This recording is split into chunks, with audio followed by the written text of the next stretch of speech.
Hello everybody, it's Friday night and it is Weekender time once more, and we've another packed show for you from the last 7 days of hobby goodness. We take 5 and have a look at some new miniatures and rules for World War II. We check out a mammoth miniature mastodon from Privateer Press, and also dive into a bit of fantasy with the upcoming releases from Bellum for Conquest. On top of all of that, we also have a Conquest prize from store.ontabletop.com. You can get a new 2-player starter set of the Sorcerer Kings and the City States. If you want to be in with a chance to win, you need to be a subscriber to the YouTube channel and pop a comment below this video here on YouTube. Now, sit back and relax, because your weekend starts here.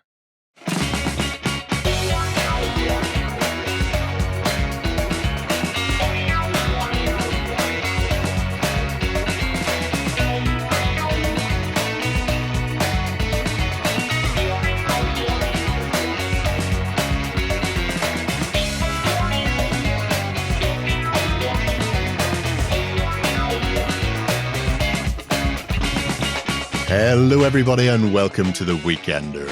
Joined this week by Brother Lloyd, Justin and Ben to take you on a gentle hobby meander to see what's been going on in gaming over the last 7 days. Yeah. Hola.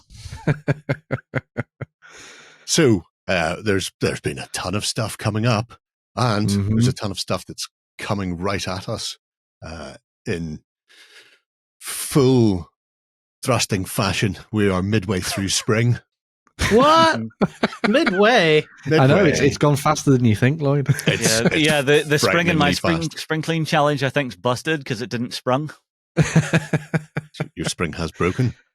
It's okay. Lloyd's going to do his project in the last week and just cap things off, just to help everybody out. It is the best way to do that. If people are unaware of the spring clean challenge, frankly, how? It's a chance to dust off your old stuff. Actually, put some paint on miniatures that you've had kicking around for a while, or maybe just give a bit of a refresh to a tired old army. There's some interesting things coming up later in the show where I'm sure people have got armies kicking around and they're just going, oh, well, actually, maybe this would be a good time to get back into World War II, for example. Oh, teasers. So yeah, the Spring Clean Challenge is an opportunity to get in there, revamp old stuff, or finish off lost and abandoned projects. And if you do this, we have a project system that you can throw those things into, show it off to the world, and we've even got prizes for those involved. So you can come along to OnTableTop. Well, here's a project system. You can see projects are getting whacked in. People copying me and John with their 0-200 hours.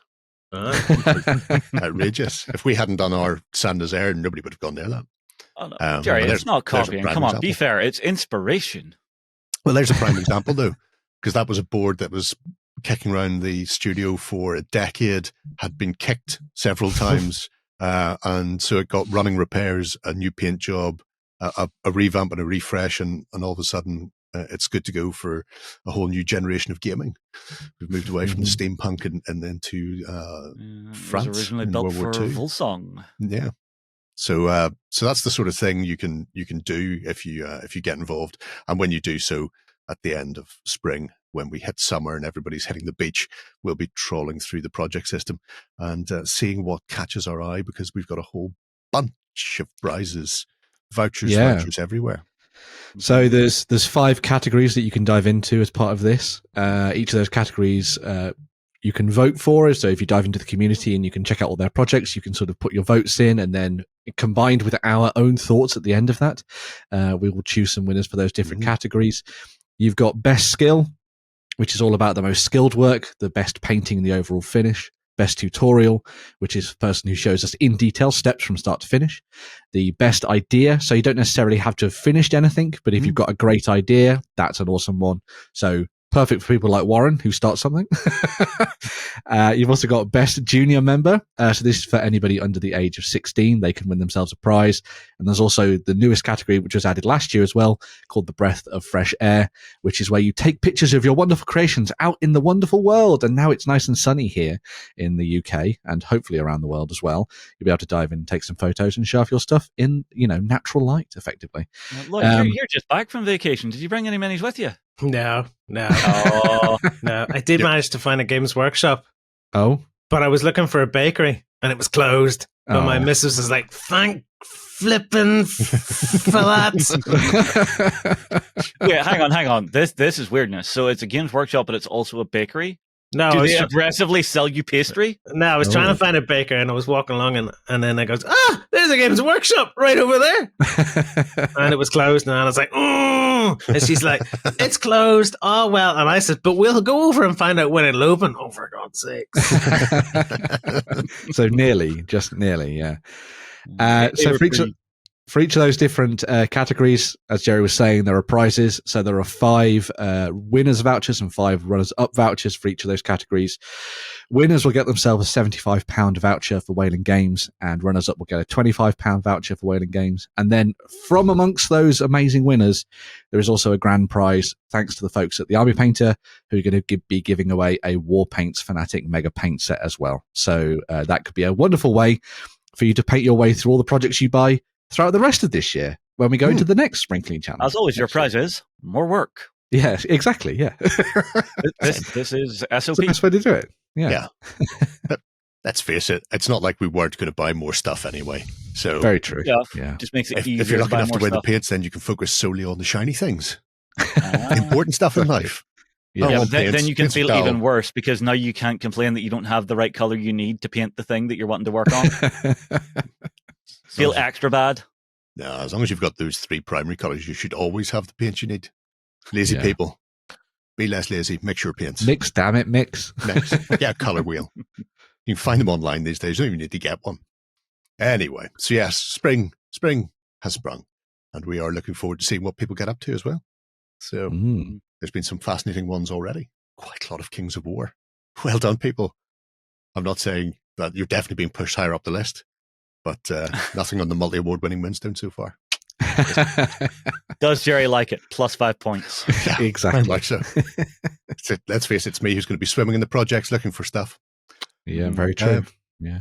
Speaking of upcoming thing, somebody pointed out it's only 4 weeks until the UK Christmas. GE kicks off. It's like Christmas, but for It's board Gamers gamers. Christmas. Yeah. We'll call it Christmas too. Not like Christmas. It's much more stressful than Christmas. Christmas, you just have to deal with presents and cooking and family. UKG have to deal with me and a goldfish bowl. That's true. Yeah. But yeah, so 4 weeks away. It's coming quick. It barely feels like any time at all since we last unpacked from last year's setup. But it does mean that we've got a whole host of goodies coming to you for UKG. Obviously, like we have videos. little videos there signposting what sort of things people can get up to. But we've been feverishly working away, and by we, I mean Ben, finding a whole host of people for us to chat to on the stage. Do you want to head at anybody, Ben? Yeah. So there's loads of awesome stuff coming your way for UK Games Expo. As you see there's 2 videos that we've done. They'll be linked in the show notes down below. There's a gamer's guide that Justin did, sitting down with Tony and Millie, talking through tournaments and all that kind of stuff, and what's coming up for people who just want to dive into their games. If you're a family and you're going maybe for the first time, then there's also amazing stuff for you to dive into. There's like a Jedi training with lightsabers, loads of participation games. There's children's role-playing games and everything else in between. So there's a big video all about the family guide, effectively, which will be downloaded, which will be down below in the comments for you to go and check out and see what you think of that. Amazing stuff coming when it comes to UK Games Expo. As you say, Jerry, it's always nice to see people on the stage as well. We're going to be doing the live show once again. We have the likes of Luke Gygax back, which has made Horatio Noseblower very, very happy, which is good to see. It's made me very happy. Exactly, yes. You've got a little bromance with him. It's wonderful. Let's go full man crush. Exactly. And we've also got Ian Livingstone. He's going to be on the stage. Roll Britannia are going to be coming back doing their D&D live show. There's also going to be Shut Up and Sit Down playing games as well on the Friday, I think it is, alongside a whole host of other guests talking about stuff from board games through to card games, including Star Wars Unlimited. And there's also going to be some stuff for miniatures gamers there as well. So Catalyst Game Labs are going to be there talking BattleTech. Oh, talking tech. Oh, and John's not there. Exactly. For BB. Doing tech. Yeah, if people want to see the sort of stuff we get up to at UKG, they can have a look back over last year and see some of it, because while bits and pieces will be specific for the releases that came in and around last year's UKG, some cases we're just chatting to designers or people like Luke. So it's interesting to get a chance to sit down and pick people's brains on occasion without having to get up and motivate yourself to go and find us, because we're at the back of that hall. It's a long walk from the front door, and there's so many people to buy things off between us and there. True, but if you turn up at the main stage, the £1,000 giveaway is on again this year. It is, yeah. Every day of the over the weekend, Friday, Saturday, and Sunday, there'll be some information on how to get involved with that on the UKG website. Very cool. Make sure you get to walk around with that credit card and buy whatever you like. So yeah, they're talking about doing it as a digital ticket this time as well. They have suggested that, but as to whether or not they can implement that's a wait and see. Not the tickets to the show, just this raffle ticket thing that we're talking about for the £1,000 giveaways. Yeah. And speaking of tickets, if you want to grab a ticket, now's probably a good time to do that. Yep. So if there's any of the live shows or extracurricular events, you're going to want to book those in now, because they do go fast. They really do. Yes. So you can. So you book your main ticket and then you book whatever you want after that. Yeah. So there's a whole you'll section have things there. like the dark room is ticketed. So on the UKGE website, you have to go and get one there. They do it on the door as well, but if you want to guarantee your seat, you're better doing it now before the show. What do you do? Do you go to events to get those, or where do you find the tickets? I believe it's under What's On. What's On? Yeah, there's like a live section and all sorts of things in there, so you can see what's coming up and everything. So you can go and check out all the bits and pieces. There'll be information coming up in the next couple of weeks about the live show and like the live stage and stuff like that. So if you're interested on that side of things, I know a lot of this stuff is already sold out. Like the no rolls barred stuff has already gone gangbusters, I think, as it did last year. So that'll be cool. But make sure to come and check out this website for more information. And if you've not come before, I really highly rate UK Games Expo. It is absolutely fantastic. Great weekend for the whole family. Yeah, that and even getting there is pretty handy, because it's in the NEC, which is hooked in to the Birmingham train station. Yep. Let's get out the train station and you're like, 15-minute walk? Yeah, exactly. Come to Birmingham. Enjoy yourself. Don't go to the city. No, do. The Venice of the Midlands. That's what it is. But yeah, I look forward to seeing people there, catching up with community members as well, and maybe even getting somewhere near that Magic of Terry Pratchett seminar, because that's always good, clean family fun, I imagine.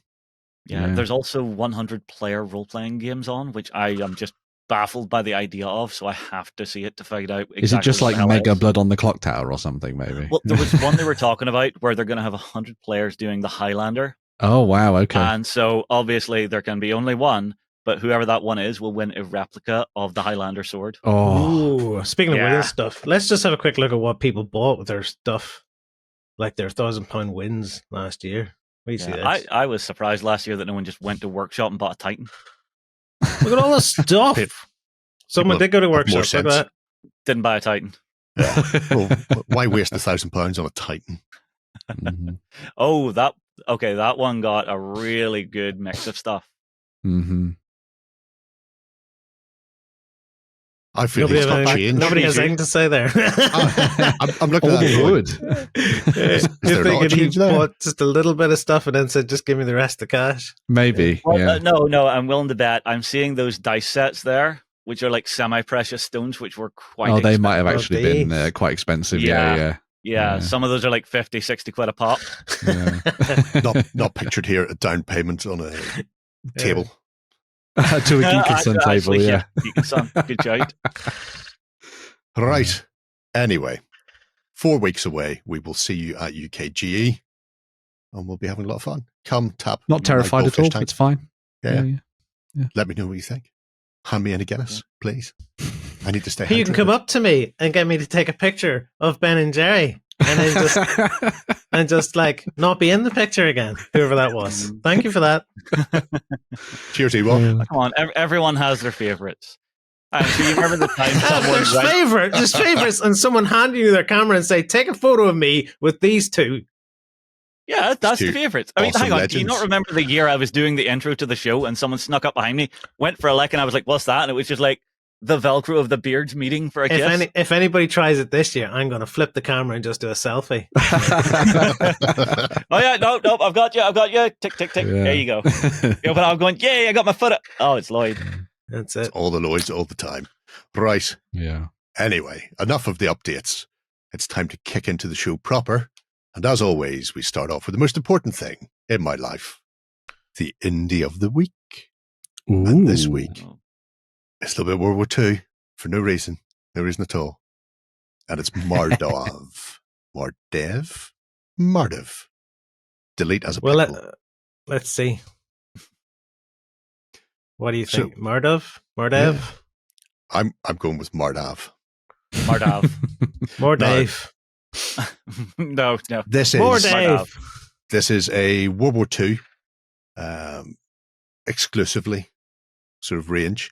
They are 3D sculpts, but they are physical products delivered to you.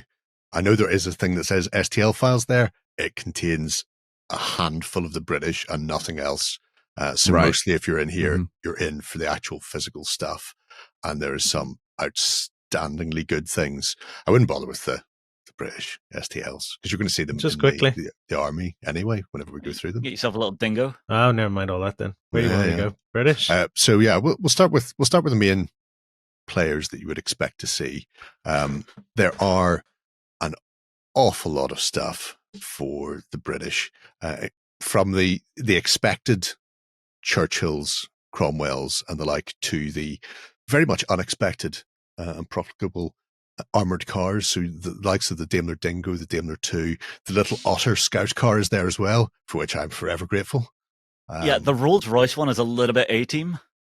The Rolls Royce Let's weld some stuff on this. Rolls Royce armored cars were amazing, good for interwar as well as North Africa. So if you want to do something a bit very British Civil War or maybe even Operation Sea Line, it's very good in that regard. Remind me, these are not S2, these are not 3D prints. These are 3D. They're 3D prints. Oh, the 3D prints. 3D prints.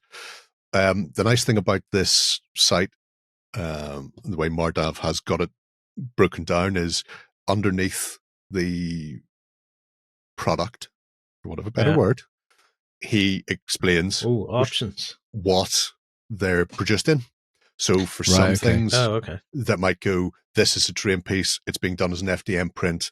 This terrain piece is an FDM print with resin print parts, because it will be too brittle. There you to do see all UV as cured resin. There you go. Just regular. And also it's done in multiple scales, so you can do it up to 28 mil, or you can order stuff at 20 mil or 15 as well. Oh, brilliant.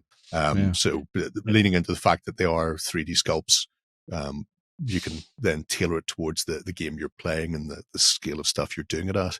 And there are, as you can see, all of the variants for things like the Churchill. So if you want to have your petard mortar and your bridging stuff, it's all in there, which is absolutely fantastic to see in every respect anyway, because there's nothing worse than going, I really need X and I can't get my hands on it. It's a pain in the backside. Look at that. Black Swan. I thought it said Ben Shaw for a second. Also yes. Well, we did have a armored vehicle company at one point now. Yep. I mean, this is just such a slap together piece of insanity. I adore it. It just stores all of our lemonade slapped we have together a about pop the company. armored car. There we go. That was very much symmetry was optional. Nobody needs symmetry. Why do you need symmetry to be functional? Talking about that is not symmetry. Yeah, there's no symmetry. Yeah, I see what you mean. It looks like the SPV from Captain Scarlet. Oh, no, the boffins went out for a night out and decided to mess with the boss's car, and someone in the morning went, actually, that's not a bad idea. It's I reckon you'd be grateful of it if you were on the battlefield, though. So yes. No, if you had nothing else. Yeah. Better than a kick in the teeth. Obviously, figures as well. And they do both European and tropical dress. So, you've North Africa, spot on for it. Probably get away with it. Or Burma as well, to a certain extent. Right. Because the pattern of the uniforms is cut the same anyway. And again, scaling is in there. So you can have a little poke around and get various bits and pieces for all the lovely artillery sets. Do you order them individually then? Yeah, you're buying these by figure. Yeah. Ooh. Now, there are army deals that contain, pre-made bits and pieces, but right, it's just going to be the sort of stuff that you're seeing here anyway. Mm-hmm. So, moving away from the British for a little while, I imagine we'll come back to some of the other trainy bits. This is why I really like this. The Winter War, Finnish and Russian stuff in here is superb. Absolutely. See some of the have IMO. Oh, better than that. Obviously, they have Soviet/Finnish/German armor and vehicles, depending on what they were using. But if you go to page 2, please, Lloyd. Page 2, but I'm already looking at Stugs. Look at this. Wow. Well, it's not bad, little Stug. Look at these big pictures that Jerry shared with us this time. Yeah, what the hell? If I'd known Lloyd was going to be here, I wouldn't have been. Look at the reindeer team. Look at it. Oh my God. That's so good. And back that up with the medic team where they're tending to a guy in a sled that's going to be pulled behind a reindeer really good. to get them away from the front line. These, because it's the Winter War was such a very specific, very niche period that you don't really, obviously you see cold weather Russians and then you get Finns from various companies, but the range that they've put together here is particularly fine. I absolutely love this. The idea of being able to lean into that period and bury so many Soviet troops along their border. As I said, there's always plenty of room in Finland for any Russian army. That's 6 feet below the ground, though. But yeah, obviously some of these vehicles will do double duty in other forces as well. So they could easily pop up in the Soviet side as well. Look at him. Look at D. Oh, there's the badass right there. Yeah. Who knew there were so many people from Newcastle in Finland? Tell how cold it is by how shirtless they are.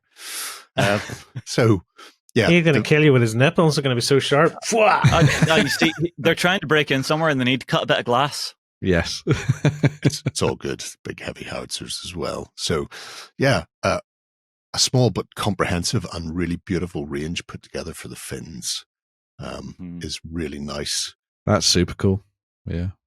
And you can obviously run these in bold action or other games if you want to play some small scale 28mm stuff. It's always nice to have more options. It's been a while since I've had Chain of Command on the table. Well, there's a reason for that, and it's random movement. But if you go to not playing Hero Quest, damn it, first or Jerry's gripes. And the reason for this, because again, for that Winter War, they've got so many unique Soviet vehicles like the Erasan, and there's like a Kranoplan type affair further down as well for more troop carrying movement across frozen lakes. There you go.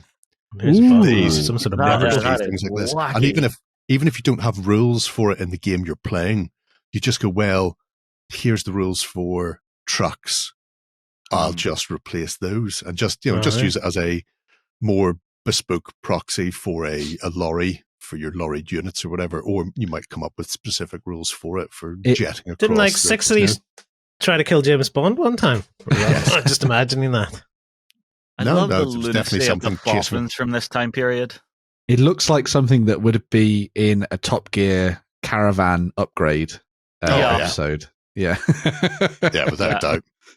Well, here, they're doing one more Grand Tour, so... Yeah, maybe. But it's just, you look at that and you're just thinking, well, clearly they've seen a Florida airboat and thought, what if we put skis on one of those? We need one of those for ice. Yeah. Bam. So what, do you really think a Florida man just emigrated to Russia and went, I got a great idea? It's not beyond the realms of possibility. Hopped up on toothpaste. Yeah. And obviously, I don't know, because in this time period, meth was issued. Oh, there you go. Yeah. Prime Florida man time. There we go. The cute little Soviet force there, and a whole slurry of other bits and pieces. So you've got your cavalry, go a bit more Cossack-y or Asian, just charging out of the Urals. Well, there is a new World War II skirmish game coming out from the Tomahawk dudes. Yeah. Yes, which we'll talk about in a bit. You might be able to find stuff for that. Yeah. Do they have the bomb dogs? What bomb dogs? Oh, Russia bomb dogs! I thought you were talking about what bomb the hell? Dogs. Whoa. What's he on about? Down boy.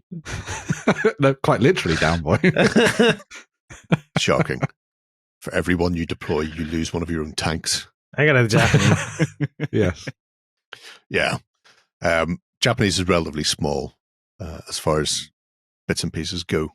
But it's always nice to have the access to them. Your army's not very big either, is it? However, the Japanese section does also contain quite a lot of really nice Pacific terrain. Oh, okay. There's a separate terrain section. We might just find all the stuff in there instead, but things like that. There you go, your landing craft, your coastal emplacements, your villages. So, really nice to see that in here. And likewise, the British also have a whole range of British coastal and bunker emplacements and stuff. Again, if you want to do Sea Line or do British Civil War, it's a really nice terraced house run as well, which would just be absolutely beautiful. Those buildings are fantastic. They're great. Yeah. The ones in the middle, you can see the one that was done by the master and the apprentice's attempt. Yeah. Better luck next time, Justin. Better luck next time. Oof. It's not like never left a roof looking like that. Thank you very much. What are you talking about? This is exactly what I envisioned right here. I've only ever had one of my houses took down. But nobody expected it to be taken down. That to itself. So yeah, the Japanese coastal defenses are, really that's brilliant, spot on for doing all of your Pacific War. What do you call it? What's MDF? Not MDF. What's the printer? FDM. FDM. Yeah, the one with the reel. Probably then for this terrain stuff. Yeah, well, like I say, he lists everything below it, including if you're interested in some of the weird and wacky stuff. There's generally a little potted history below as well. So it'll go, I like that. This is the vehicle. Here's when it was running. This is what it was about. Here's the equipment it was armed with. Bum, bum, bum, bum, bum. Here's what we make it out of. The trench sections are gorgeous as well. Yeah, that's something I always like to see, is just a good modular trench network. I've fought enough scenarios in Battlefield on terrain that look like that. So yeah. Very impressive. Really comprehensive with what they've covered. Yeah, he's been knocking it out of the park in no short amount of time as well. I mean, just the stuff they released 2023 was massive. So there's always something coming. Another thing is he lists the sculptor. Yes, I saw that. The guy who does the files. So it's not just one person doing it. But it also means then that you can go and have a look. If you go, I really like that reindeer team. Who made that? Such and such sculpted this. I wonder what else they've done. And That's go nice. off and have a look through it. It's a good touch. Yeah. Unfortunately, no Chinese. What else would you like to look at before we move on? I would love to look at the terrain section. The terrain section. Just to have a quick shifty through some of the other bits and pieces in there. Especially the British bits and pieces are really cool. Yeah, the terrace street and the townhouse. Obviously, you could use them in other parts of Europe, but to me, that just screams Coronation Street. I was going to say, yes. I too want to invade Coronation Street. An alleyway with a cat in it, and you're and there's the factory where they do all the clothes. Yes. Wasn't that the main factory? They were all stitching all the time. I see that, and there's just something in the back of my head calling out like an old kid's show, Lovely Bertha. If you tab through these, Lloyd, you get to see the components and the internals as well. So, like this. yeah. So you can see, so all accessible. Nice. You can get in, have a nosy round. I quite like how it's done as well. So your ground floor just sits straight onto your mat, That's it. and then your upper floor has a floor in it. God bless it. Yeah. Stop And you all can your plan men it coming in. out and knock walls through and go all Peaky Blinders. Yes. Well, no, because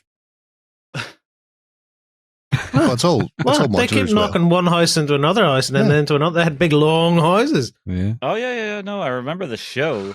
And there's your. Oh, and like there's- every last one of them has the bog outside. Yeah. To be fair, This is what I tell the That's how most of us Americans grew I up. still have outside. Anytime I'm playing Xbox, this I'm away to loo. I disappear for like 30 minutes and I come back and I go, oh, love is a long walk. I had to walk down the I road. had to walk down to the bottom of the garden. that's how it goes. One of my grandmas had that in her house. One of them I had going for months because I told him the Simpsons was called the Franagans in Ireland. And for about 2 months, he was walking around his workplace going, do you know in Ireland the Simpsons are called the Franagans? And everyone was looking at him a bit leery. Just the worst. I like that room factory. That's cool. Yeah. Bombed out factory's nice. Yeah, and because of the way they're all sectional, you can make it as long or short as you need. Same with a terraced house. You can go, here's a 5 or 6 terrace run, Oh, or awesome. do a 3 terrace run, which means you can then build your road layouts on your table, which is Brilliant. excelente. The desert settlement is gorgeous, especially if you're also playing something like Star Wars. Star Wars! Oh, yeah. Yeah, you can sci-fi that right up. Yeah, or I want to if you see do Indiana some Jones Crusades, running around that. Indy, That's what- yeah. Yeah. So breaking out 7 TV, you don't need to be restricted solely to World War II Exactly. for this stuff. And again, really nice sectional pieces. Perfect for stealing indigenous people's relics. 100%.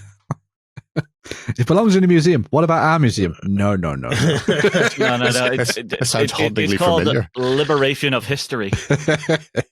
Look, as the British Museum once said, we'd give it back if we thought that they could look after it properly themselves. Because that's the type of nice people they are. And I'd like to point out that quote came from the 2000s. So it's not like they can say it was a Victorian view of the world. Yeah. Oh, no, I mean, I remember we were crossing London one time and they have like a section of the Giant's Causeway and it's like, really? Really? What? A real section of the Giant's Causeway as well. Yeah. Lots of people have sections of it, which is why they say you're not allowed to take it. And we still do. I know. Bocage sections. So the Giant's are great as Causeway is well. getting smaller every year then? Yep. The Bocage, those every Bocage time sections are some great. thieving Just shite break out the turns up. clump foliage and build it up, or Wrap it round and away you go. Yeah. So you have the trees and the light growing out of it. Because Out of the good, armature. dense bocage is really hard to get. I'd be surprised that it's that wide, mind you, that you could actually get a tank through it. But Or that good for without the flock on it, without the material on it, that is the blasted no man's land of World War One. I'd say. Yeah, they were pretty good. Or, this war of mine, or things like that. Yeah. Or a touch of Fallout. War transformed. Yeah. Maybe do like a little fantasy horror bit with it as well. Yeah. Because it is like creepy and spiky. Oh, yeah, I could see the Headless Horseman bombing around in this. Yeah. Well, I mean, with it being off, you could actually throw some like ghostly glow lights into it.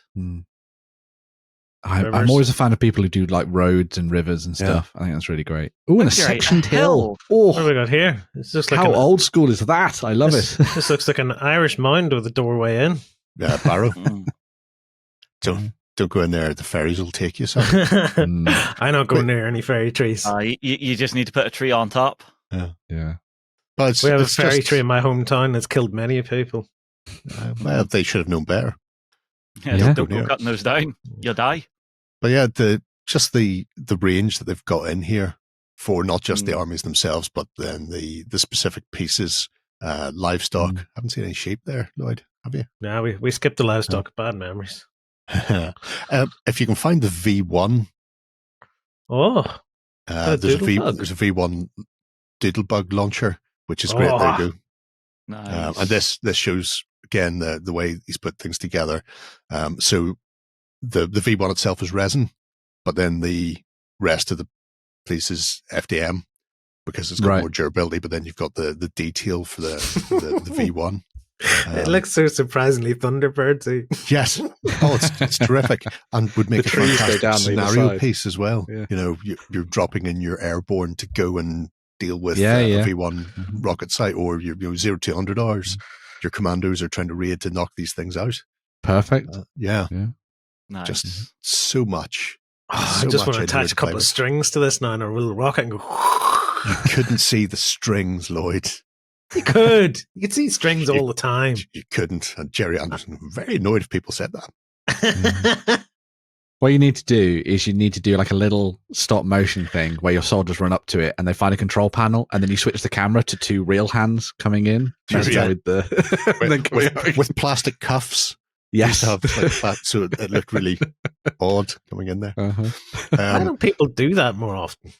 I don't know. Like in fan films, you see it all the time. You see them doing Lego stuff. Why don't they use their real hands then at that point? That would be great as a little That's the way it's callback. supposed to be done. Yeah. It's like nature intended, but yeah. Yes. But there you go. Mardav. If I was Miniatures. making a 40k fan film with the miniatures, that's totally what I'd do. But I'd make my hand look tiny compared to my suit of armor. It'd be like, just a tiny wee hand. It's like a Jeremy Beadle just reached out for you. Oh, God. Oh, there's a callback. You are not right, son.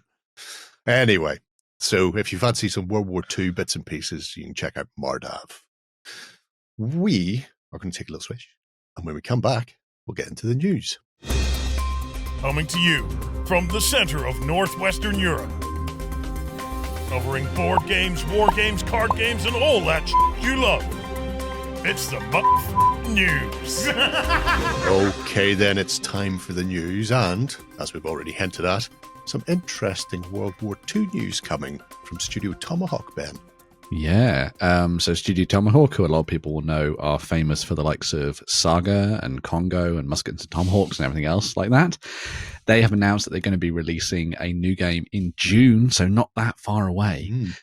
Now, it has a stylized title of V for Victory, which is obviously synonymous with the World War II saying and the phrase, but it's actually said and pronounced 5 for Victory, and you'll understand why as we dive in. 5. So is it now 5 for Vendetta? Well, I guess so, yeah. I hate these guys. You know why I hate these guys? Yeah. Because this is the entire bloody tease. This. Oh, don't There worry. is more. Why would you do that to me? Oh, We've did got Ben just not put it in the article? No, we've got some images that Jerry has found online. Oh, we found more. We have found some more. I've but been I'm watching gonna- this since late August, early October? September last Yeah. year when they first mentioned it. Mhm. So yeah, He's just been keeping it secret from us this whole time, I basically. didn't think you'd want to know. Should have asked. But yes. me. They do have this video in French. Yes, which I have sat through. I have listened to this in French and read the English translations. So you'll have to forgive me if any of these details are slightly wrong, but I've done as best as I can to go through this. Look, So if you're really smart, you can convert it into English subtitles. Eh? that's what I've done. Yeah. And So in to some give you cases, those are even correct as well. Yes, very true. Not every It's case. interesting when they talk about the different numbers sometimes. That's the thing that's a bit weird. But yes, to give you a sort of brief overview of it. So it's for 2 players, but you can play it with 4 in certain team-based scenarios. So they have included those in the game, which is very good. It's played on a 120 centimeter by 120 centimeter space. So think around 4 feet-ish, I think, isn't it? Yeah, more or less. So it's kind of like a standard 4x4 table if you're thinking about it there. It'll cover the latter half of the Second World War, so 1944 through to 1945. And the think core they say nations... actually 43 onwards. Oh, 43. So, okay. so you get North Africa and Italy. Oh, before okay. That's pretty D-Day good. as well. So it's going to then contain nation rules for Great Britain, Germany, the Soviets, and the US. But they have said they're also going to throw in stuff for partisans and resistance forces as well. So you're going to be able to play around with the likes of the French resistance stuff, which I think is a really nice little sort of bonus to the game. They did also specify in the video that there are going to be kind of lists within the nations. So there'll be more specific stuff. So if you want to play just paratroopers or something like that, there'll be something focused on it. If you want to do like the Fallschirmjäger or something, there'll be a list that'll be more catered towards you there, which I think is a really nice bonus. This video This one in French. Yeah, so the one in French. So I've watched through that, and this is where I'm getting all the details from. This was from October last year, and it was quite surprising that I hadn't seen any of this stuff popping out in the sort of wider world. So, you know, if you are somebody who's like, ooh, I want to know more about Five for Victory, well, here we are, guys. Maybe the designers just want to give it to French people. Well, maybe. I mean, they are French. Well, they are French. Yeah. In terms of like game size, as I say, it plays out on like a 4x4 table. You'll be using around, they kind of say like 30 miniatures per side, 28mm scale. They have said that you can play it at smaller scales if you want to, but the idea is that Five for Victory is like a soldier is a person kind of thing. It's not like an abstracted thing. I think it's quite an interesting take on stuff, obviously. So you could play with smaller scales if you wanted to. You just have to sort of like play around with it in terms of your kind open of the next one, Lloyd. Mm-hmm. There you go. That's a typical force. That's a typical force set up for the Germans. With the vehicles. With the vehicles, yeah. So, but vehicles and stuff like that tends to only be very scenario specific. Yes. So the focus on Five for Victory is that it's a infantry based game that's a snapshot of a larger conflict. So I was just wondering, on that smaller size of gaming table, vehicles would feel very crushed if they're like prevalent. But I think they're like, think that's it. Like 2 vehicles outside is what I would expect you would have. I haven't seen the rules, but I would suspect that that's like the max, because this is going to fall. It's not Flames of War size, and it's not Bolt Action size. It's just it's somewhere in there. It's similar to Bolt Action. It's less than Bolt Action. Yeah, So like, think this, then Bolt Action, chunk of your then force Flames of to War. get them. Mm-hmm. Yeah. So typically, what you'll have a leader, so an officer figure. You'll then have their command group, and then alongside that, you'll have your sort of separate infantry squads and things, and then your vehicles and stuff that we throw into the mix. As I say, tanks and vehicles and stuff are scenario specific. You aren't going to get things like aircraft strikes or artillery, because as they say in the video, this is like very close quarters combat between infantry. No commander, even at this point in the war, is going to be shooting their own side. This is not World War One. We don't do that anymore. World War I. Yeah, exactly. Yeah. Yeah. We did also spoke get to the Soviet Union. Yes, we did also get. But interestingly, actually, on the army building side of things, they've also talked about the fact that while you can obviously just build lists and whatever, a lot of it is based around scenarios, and there being a sense of asymmetry to it as well. So you might get it where the attackers have less models than the defenders, or vice versa, and it's done on like a star rating. Yeah. So there's no granular points. Effectively, you'll have a star rating for both sides, and then you'll have to match that when you come to the tabletop to play the scenario, which I think is a nice little sort of bonus there, which is quite cool. Yeah. Gameplay wise, they've said it's nothing like Saga, although there are measuring sticks. Because I see them. I can literally see them. Yeah. It's so nothing like any of their games, but it shares DNA with all of their games. There's a stick. So if it was to be compared with, well, and I say that There's in the broadest sense of the word. There's some more sticks. If it's to be compared with anything, it's more similar to Congo than any other games that they've done. But that is very much a kind of like, it shares a little bit of that in terms of the way that it plays, because the way that it works is that it's not I go, you go. It's done on a set of cards that you have for each side. So everyone, first picture, Lloyd, and scroll to the bottom of that battlefield, you can see one of the cards. Yeah. This one. No, that one. Yeah. Scroll down to there. You can see there's the cards. So each player will get a set of, I think it's 7 cards to begin with. And on there, you'll see an initiative value alongside the orders that you can do for a unit. So what you'll do on a turn is you'll both choose a card and you'll reveal it, and then the initiative value decides who goes first, and then you'll do your actions, and then they'll do their actions.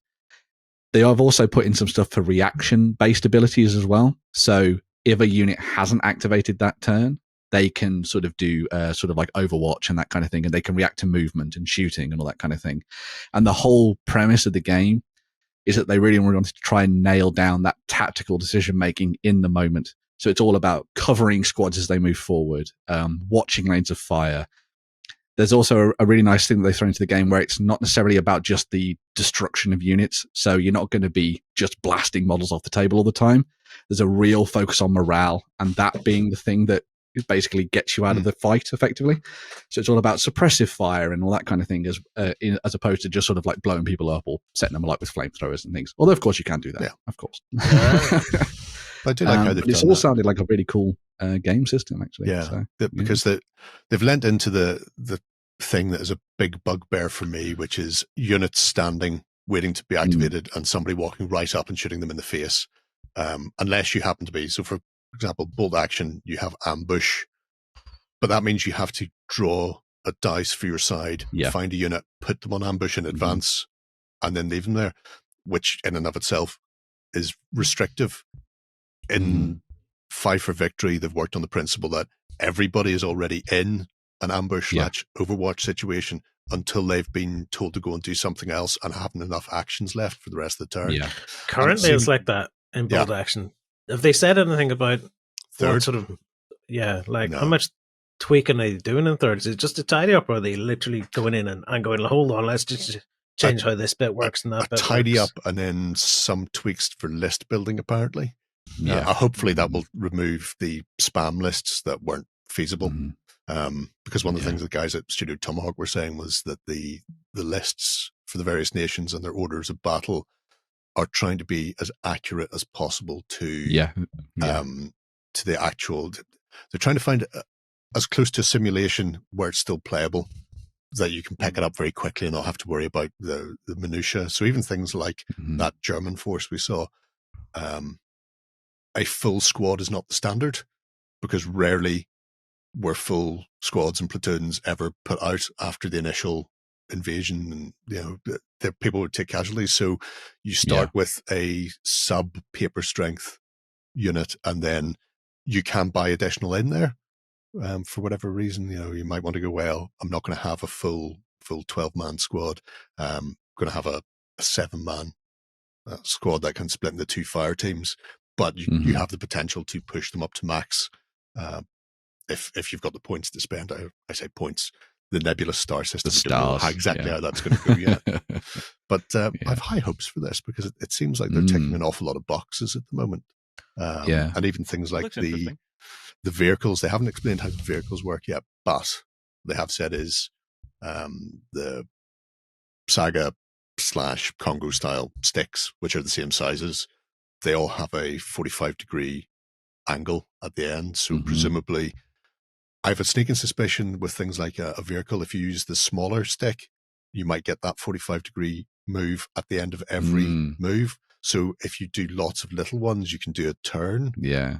But if you just go hell for leather with a big movement, then you're only going to have one very, slow turn at the end of it. So the harder to turn at speed. Yeah. Interesting. The thing I read was that in the video anyway, was it'll feel like you're actually driving the vehicle. And I was like, that's interesting. So yeah. Do I want to feel like I'm driving the vehicle? I do.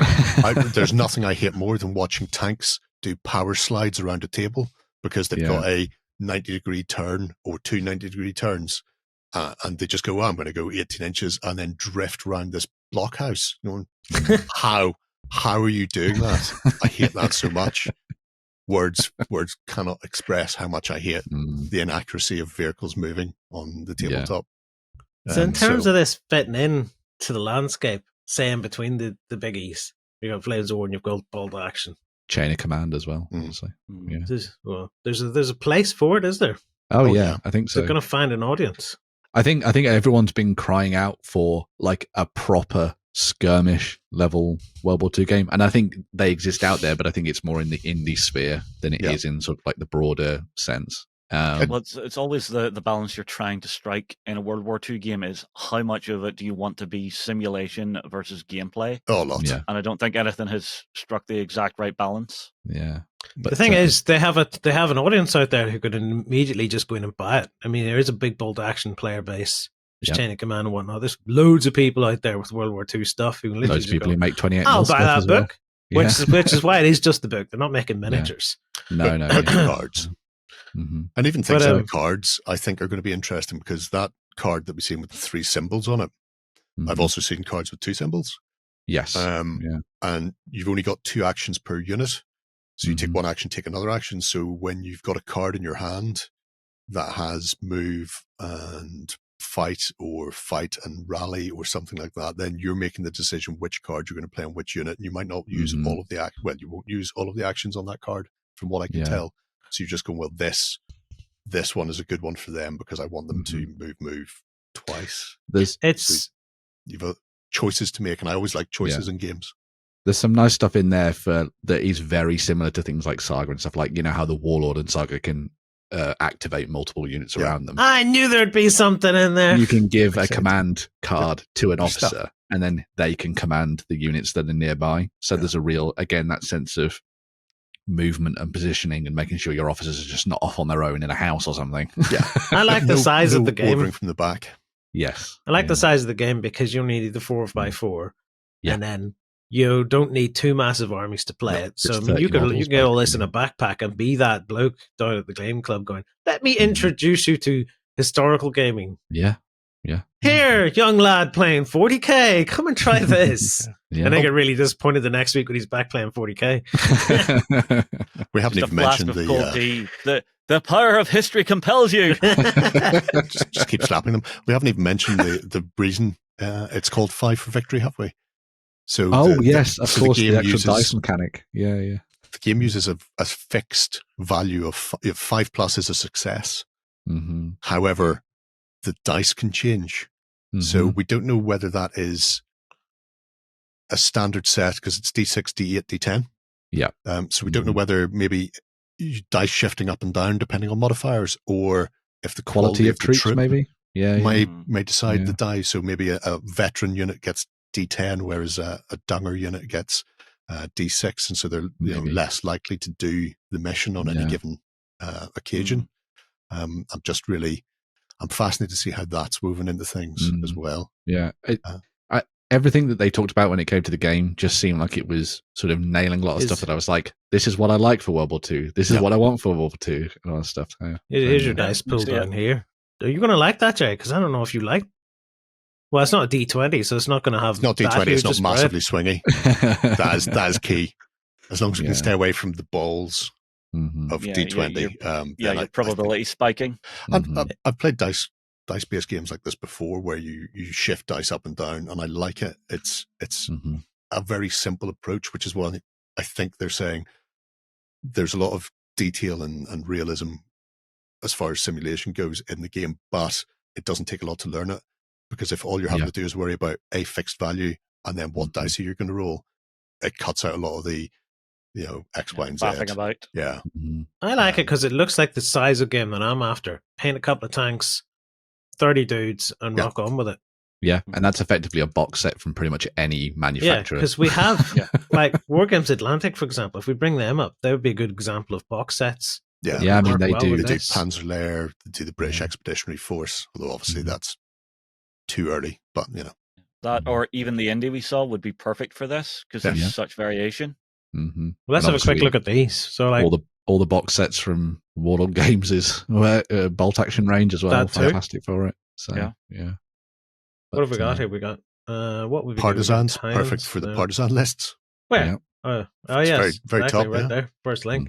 Yeah, the Panzerlehr division as well. Panzerlehr, the commandos, and the sentries.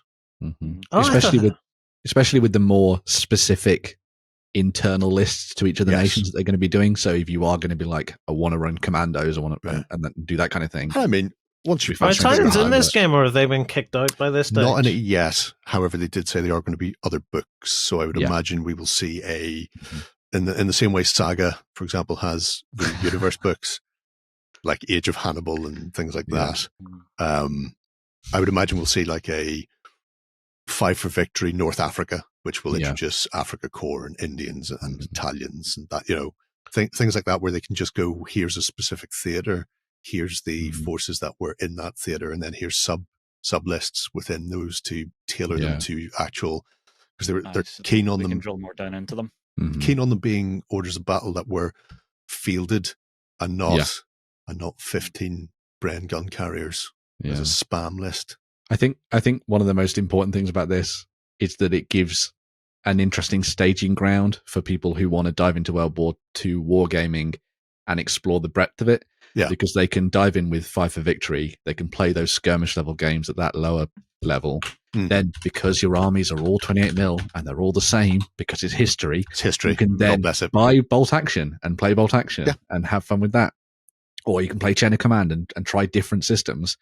But having that kind of stepping stone from something small like this for 5 victory into bolt action, I think is a really great sort of bonus for people to kind of come and enjoy the game, really. I mean, one of the start boxes for that would be what's the boxes that would be good for this? Because like, there's a whole lot in this.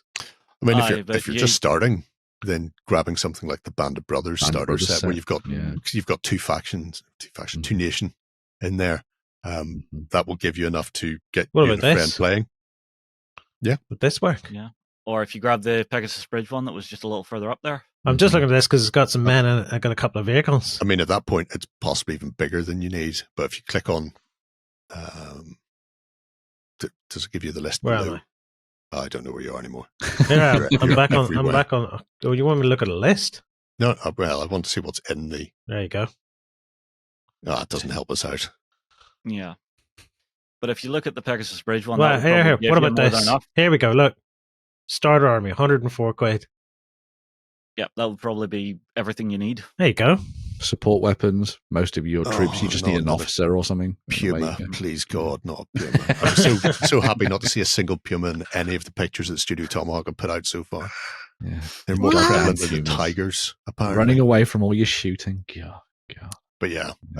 So, I mean, even things like that might be too much, because I don't think you're going to have multiple support weapons and anti-tank and stuff, you know. But if it gives you like a bit of a toolbox to play about with your forces. Yeah. Well, as I say, it's all about that building block, I think. You use some of those models, build them up to play 5 for victory, then go and play bolt action. So I made a mistake there. I clicked that yes, allow them to send me notifications. I just got a notification from it, saying, come and spend more money. Ding. Oh, for goodness sakes. Yeah. Well, anyway. Fascinating to see where Studio Tomahawk go with it. Yeah. They have, as we say, have been working on it for a while. So coming in June? Oh, June, yeah. Because that's like 3 months before Bolt Action 3, because Bolt Action is September. Yeah. Yeah. Also, take all the wind out of the sails, who knows? Just so you're aware, so Studio Tomahawk will obviously be doing the French version of it, so you get it from them. But then the English version, you'll be able to get from North Star Military Figures. Yeah. So I'm glad to see, though, that it's regular sort of dice. Because you can't, for Saga, for example, you just can't get the bloody dice. Yeah, isn't that why we got the blank ones and then just print it out on sticky paper? You won't be able to get the cards for this. That'll be the real stickler. Maybe. I'm going to go out on limb and say anything you need, Nick will have it sorted at North Star. Probably, yes. Yeah. Nick is very good at that. So. He is. Yeah. Right. Staying with World War II, but dropping down the scales. Yeah. There's been some more news from Victrix vis-a-vis their 12 mil Lloyd, the teeniest and tiniest of miniatures. So they're just too teeny tiny, but they're amazing. Just too teeny tiny. They're too teeny tiny. Perfect size for what you want to be doing. They still amaze me though. I love them, but they're teeny tiny. But I do love them. You know, you could take this game. Couldn't you take a game we just looked at and play at a teeny tiny scale? I mean, you could if you wanted to. Nobody's stopping you. The nice thing about 5 for Victory is it's sort of scale agnostic to a certain extent. And whenever you drop down scales, I always find it works better just for ranges and movement and the like. Well, here we go. Victrix. These are their 12 mil Airborne, done for the All-American, the 82nd, although it's exactly the same if you're going to run them as the 101st. So pretty much. Yep. You want to do Easy Company or whatever, you can do this thing. It's their standard setup that they've been doing now for a while with their 12 mil infantry. So several big, chunky, well-filled sprues that have everything you need in there to run, company's worth of people in there easily. So 184 miniatures in there that has all of the standard rifle plus your SMG toting, and even worse, the bar carrying NCOs. You've got your Brownings, bazookas, and even a light infantry mortar in there as well. The one per sod who has to carry the base for the 30 cal. Well, it's a good workout for the lads, I suppose, isn't it? Not what they say. And of course, the obligatory pointing officer. Yep. Well, and that's how you know he's an ossifer. no sticking required. It's like an amazing set of Green Army men. Yes. You say that, I think there might be some slight sticking. Is there sticking? Because I certainly had to on the initial. Yeah, there you go. So just there's this the mortar. There's the mortar. And some of the initial Germans they did, there was a couple of pieces that had to be popped on, but otherwise you're not too bad. And even things like rifle grenades are prevalent on these sprues as well. Touch of flashing to cut out there, or maybe they just didn't cut that bit out when they photoshopped it. That's probably just a shadow. Ignore me. Yeah, we will. The only problem I ever have with these is I've never been a fan of puddle bases, but that's down to personal preference. It's the kind of thing that you could sink into bases though if you really wanted to, or just build up a texture paint around it. So it's more importantly, really fine puddle 12 bases. mil, you really want to have a good level of contact. Yeah. Whenever you're putting stuff onto a base. So I have absolutely no problem with puddle bases. They are my favorite thing, more so than slaughter bases. Gee whiz. Just because I know they won't break off. Don't bend over in front of this guy. Gee whiz. He is about to insert the obligatory bang bang round into a bazooka. Yes. That will make a tank go away. Fritz, we have captured you, and today is a bad day. That's what we call it nowadays. Yeah. And don't worry, that guy will have a full helmet. He's had a bad day. That's because he was behind the bazooka whenever. Always leaned back out of the way. I really like. Oh, there's more. Yeah. There's loads of pictures. I really love what Victrix have been doing with this 12 mil stuff. I think it's gone under the radar for a lot of people because they've poo-pooed the 12 mil scale. But genuinely, it's some of the best small scale plastics that I have seen in a very, very long time. Yeah. It didn't go under my radar because, like you said, I've been loving the look of it. It's just not quite the scale that I'm after. You're looking for some odd train scale. Lloyd. Yes. They've done so many full armies now. Like you can go and get as many British as you want. The US, most of the Soviets, the Germans, everything you can dive into and pick up pretty much. And it works for a whole load of different games. Well, that's it. For as well as their own massive games. Being able to do it in 12 mil means that you can fit onto a 6x4 without having to worry about compressed ranges or just two slabs of meat slapping each other, which is always the worst part of trying to play a big engagement. Is it here, isn't it? If you don't do it smaller, then you're going to run into problems. And I mean, for things like the American Airborne here, they dropped everywhere. So you could run them from Southern Europe or D-Day into the Low Countries from Market Garden. They were involved in Battle of the Bulge with the 82nd as well, before finally crossing the Elbe and into Germany. So, it's a quintessential part of the US military in World War II. And it's great to see the Airborne coming alongside the rest of the range. And the range has expanded quickly. That means it's getting there. Yeah, and you always got a good amount of miniatures in your pack. Yeah, so many minis. Yeah, because a small amount of building to do in the vehicle kits, but in most cases it's turret is pretty much one piece, and then tracks on and maybe a pintle mounted gun or a commander into the top. You're not doing a ton, and then like we say for the actual infantry, only a couple of pieces, depending on the sprues in particular, whether or not you need to break out the glue for those, or whether you can just get away with as is. But it really makes me want to play some. I've got a really nice game there. I really want to play Panzer Grenadier. And just saying, it would be perfect to do it in 12 mil. It would. So perfect. Yeah. Maybe we will someday. Maybe we will. I just have to draw myself away from all my 28 mil stuff first. Maybe I'll be drawn into 15s. Maybe I'll be drawn into buying one of those army bundles and actually get some paint on it. Although I have broken out my old Germans from the shed because of 5 for Victory, so we'll see. But the Germans have escaped the shed. Yeah. Resurrected. Right. We think we got away with it. I think we did. Let's see what Privateer Press have been up to then, Justin. Yes, so Privateer are obviously one of my favorite companies. They are pressing on with, I believe it's 3 new offerings for us. So the first one is the Ghosts of Ios, I believe. So these would be the elves of Imoran. And in your set, so you're obviously getting your leader, you're getting the big Warjack, which is the Spectre, and then you're getting a few different flavors of Mage Hunter. So anyone who's played the game before, they'll know Mage Hunters used to be a bit of a terror on the tabletop if you didn't know how to handle them. But I mean, what can I say? The sculpts are looking really good, and it's nice to see that they're still in the universe. Yes. Any thoughts yourself, Ben? Yeah, I think it's a really great kit. One of the things that I've really liked about what Privateer Press are doing with the new edition is that they are just having the most fun, it seems, with their sculpting. All the stuff that I've seen popping up here is just like top-notch level elven badassery, because it's all kind of tied to the Dusk House of Khalees, but also slightly different because it's the Ghost of Ios, and it's kind of more harking back to that kind of retribution of Skyra style to things, especially in the design of things like their warjacks and stuff like that. They're a little bit less moody. Yeah, a little bit less moody, which I think is quite cool. Still terribly racist, though, like all elves. I was waiting for that one. But yeah, so yeah, I'm really liking the look of the Ghost of Ios. I think they're really nice. Yeah, well, I mean, because they're doing the 3D masters as a production piece, they have a lot more freedom with their sculpts to actually do all the cool, intricate pieces that they're doing now.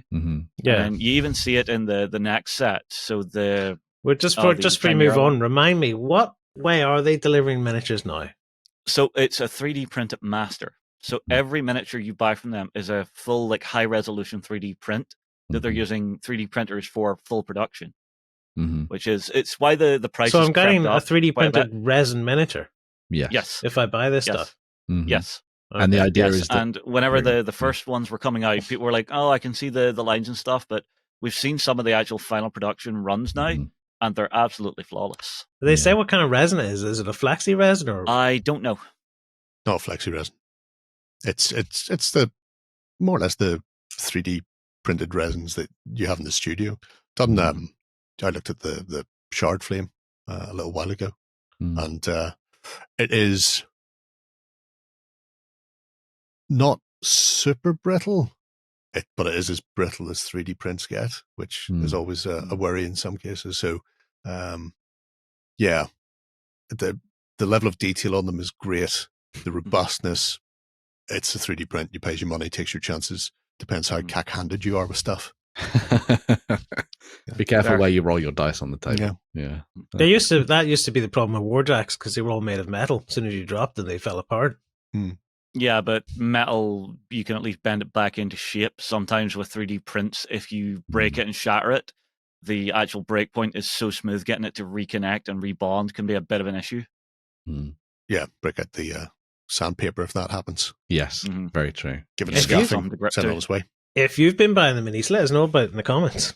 Yeah, let us know what your experience has been of the new material type. I mean, as I say, I love the designs. I think the artwork and what they've done with the range, I think is fantastic. I was very, very, very tempted by some more of the Chimera stuff, as Justin's going to tell us about now. But, the Shard Incarnates. So again, these ones, they jump out at me as just being a little bit weird and wacky because you've got like centaur infantry type things. Yeah. It's just a bit wee, bit woo, bit wah.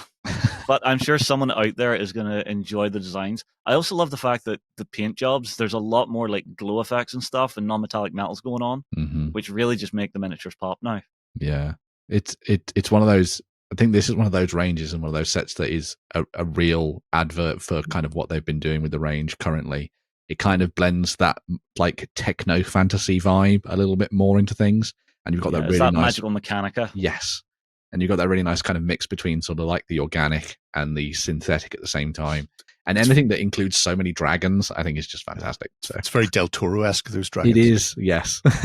And they could come equally from Hellboy or from Pacific Rim. Pretty much, yes. Yeah. Well, Pacific Rim was the sort of vibes I was getting, and the latest sort of Godzilla movie where he charges himself up, goes all nuclear.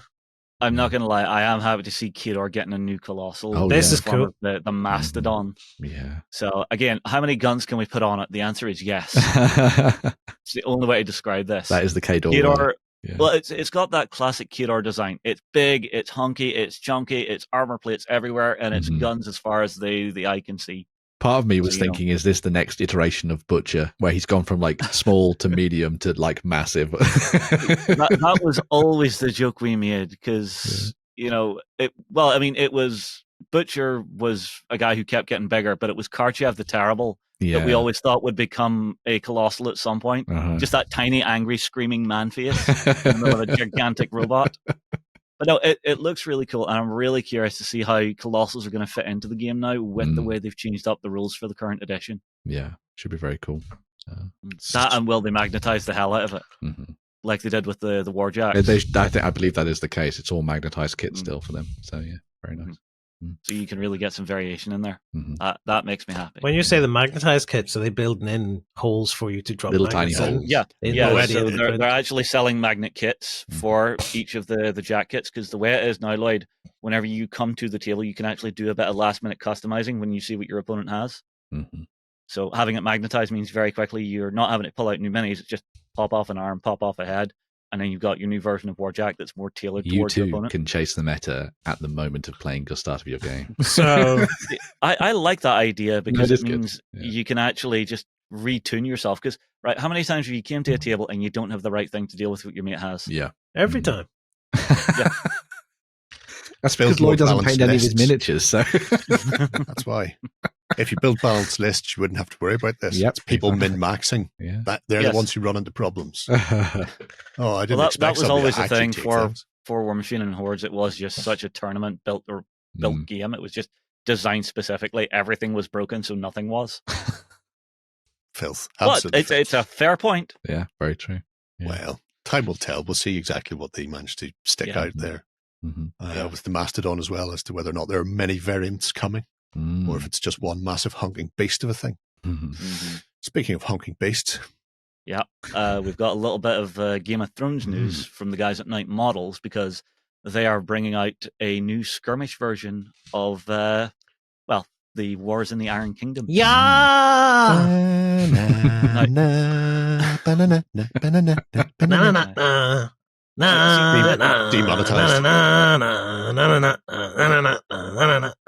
The thing is, you have to build that opening intro board That's it. that half alongside before you play any games. You Thing just is- like zooms over it with your camera. Why do you make gaming so difficult, Jerry? It's giving me an excuse to actually go back and finish the show because I dropped out in No, season. I wouldn't No, bother. no, Don't bother. No. Oh, just don't. Oh no!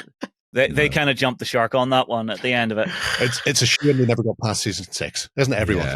Yeah. Yes. Well, again, George R.R. Martin never released the end of the series. Exactly. Yeah. Fine. That's the problem right there. But no, so the guys at Night Models are bringing out like a smaller, more self-contained, like skirmish variant for the universe.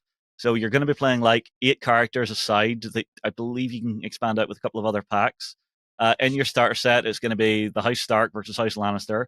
If you grab it directly from them, you will get Eddard Stark himself.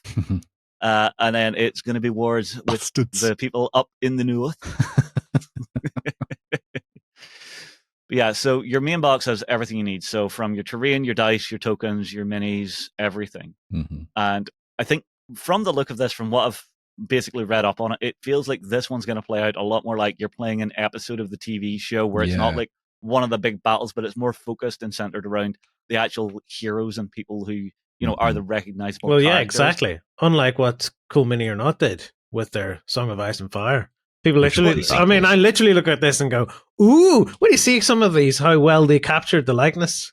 Obviously, a lot of this down to the paint job here, but Well, not exactly, because for the Cool Mini or Not one, it was specifically based off the book. Yeah, I know. Not the TV show. yeah, I know. So anybody who's watching the TV show will actually recognize this. Yeah. Is what I'm saying, Justin. Yeah. Yeah, but I mean, I don't know. I enjoyed the Cool Mini or Not one because there was some interesting like mechanics and components to it. I definitely want to dig deeper into this one if we get it into the studio. But the miniatures just look absolutely fantastic. They are stunning. Yeah. Yeah. So yeah, you've got Catelyn Stark, Robb Stark, and then you've got Cersei and Jaime for the Lannisters, and then you've got the 2 expansion packs. So you've obviously got Joffrey, the little shitbag. Pre-poisoning. You've got the Hound, best character. Well, second best after Tyrion. No, Bronn is the best character. Thank you Bronn. very much. Yeah. We could argue that till death, but no, again, fantastic looking, and they've picked like nice moments from the movie or from the show to actually do some of the poses, which I quite like.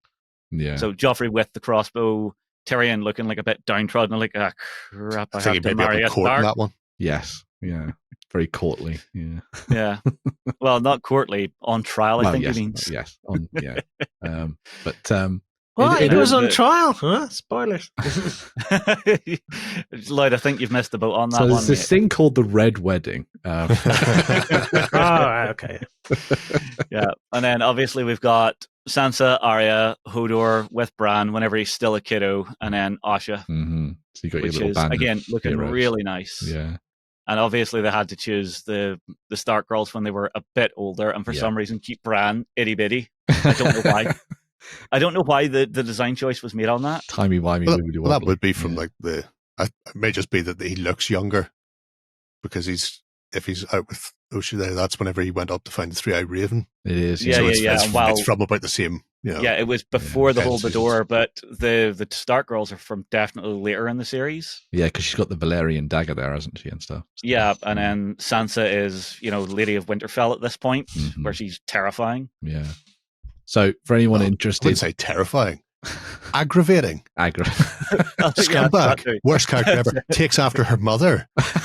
Couldn't see the pair of them dead enough. Chop more heads off. Yeah. Well, Jesus, Jerry, tell me how you really feel. Yeah. Bearing in mind- Spoilers, bearing- people. bearing in Spoilers. mind, she knew that the Eyrie were coming to save them. Oh, The Battle of the Bastards. And she still let Jon go out there to lose most of his men and almost be Yeah. killed himself. She is just the absolute worst. You feeling okay there, Absolute Lloyd? worst. Do you feel abused yet? Don't worry, he'll never Spoilers. see the end of it. Spoilers. So for those who are interested, No, all of their miniatures are 35mm, so it's Yeah. the same as the rest of their ranges, like their Batman Yeah, stuff. And, Which and- does and mean all they that would thing. also fit in roughly with the cool mini or not ones Well, because it's they're like larger 32, scale. Yeah. 35, Yeah. yeah. And they're all but no, thermoplastic as well, so it's the stuff that you've Mm. seen if you've dived into things like Batman Yeah. and stuff in the past. Which is There's I definitely want to get down there's on the a table and check PDF out floating everything. around here as well. Yes, there is, with the rules in it. yes. Let's have a quick look. Mhm. So it's basically try before you buy, effectively. Just check this out, read through it, see whether or not you think the game's worth Yeah. diving into, and then away you go, pretty much. So, yeah, very cool. Mhm. Yeah, because I like how they've done Batman. I've never paid any attention to Harry Potter because I've never watched any Harry Potters. I don't care. Mm. But Batman is very Batman comic book. It's all at night. You're jumping from puddles of darkness to puddles of darkness. It's just assumed it's nighttime, and there's very limited Yeah. sources of light for things Yeah, because it's you're- pretty you're- self-contained because it's playing on a 3-foot square. yeah. So presumably they've gone with a similar system for list building and the like, but because it looks that sort of war. But you've got your boss, you've got your henchmen, you've got your thugs to work from. And they've got something similar in here with that. This looks like Batman just escaping Yeah, off just- around the corner. Yeah. He just asks a question, you turn around to wait for Batman's answer, and he's just gone. There is. You do not have line of sight. that That is just Lannister's- my cape. That He's- Lannister soldier's name is Gordon. He's just missing a little smoke bomb. That's the thing. They have thrown something in for this, which I think works well with the idea of it being Game of Thrones and Westeros and that kind of thing. There's like non-combatants effectively. So you have the likes of Cersei Lannister or whatever, or Catelyn Stark, effectively in your list and on the field, but they're not there. They can't be interacted with, but they do actions that will then influence the rest of the game and how it works. So they'll be able to do things behind the scenes and stuff. So there's a reason to paint them up and have them there, but they kind of work behind the scenes, which makes sense for it being a combat game as well. So I mean, it's a very Game of Thrones things that the political intrigue has to be Eh? engineered into any game you do of it. They've included rules for farting in your general direction. Oh no, that's a yeet goodbye. It's a really nice castle. Is that the Renedra one? I don't know, but it does look nice what they've got going on there. to ask, Scroll away from that because I keep looking at the Renedra one. I don't want to buy it, Lloyd. Scroll away. but yeah, I think Ah, you fool. there's pretty much everything in here that you need to dive in and check it out. I believe there is kind of some app support for it as well for your unit cards and stuff. It's same as the Batman one then. Yeah, That so, works quite well, actually, and I'm not a fan of apps, as anybody you who's go. ever heard me talk ever. So if it gets the Jerry seal of approval, that's pretty good. So I'd still much rather have cards. oh, but, well, you know, obviously, you can print them it out. is what it is. Yeah, just print them out. Yeah, but yeah, cool stuff. Good work. Mm. Right. Sticking with fantasy, Mm. that's a little more fantastical. In the world of IA. Yeah. IA. It's in the world. Parabellum have announced the pre-orders for May, June time. Mm. And they're covering a whole host of armies from within Conquest for both First Blood and Last Argument of Kings. Kicking things off is the delightful Nord Savage. The crazy mofo. He is a little bit feral, shall we say. He's an upgrade. Follow me, I will take you to the wilds. He's an upgrade for the Ulfundar, who are a hard-hitting unit at the best of time, the old bearskin-clad lunatics. However, if you decide to upgrade, stick a Savage in there, then you can have a lot of fun because he boosts the maneuverability of the unit quite a bit. So, is this because they're running away from him?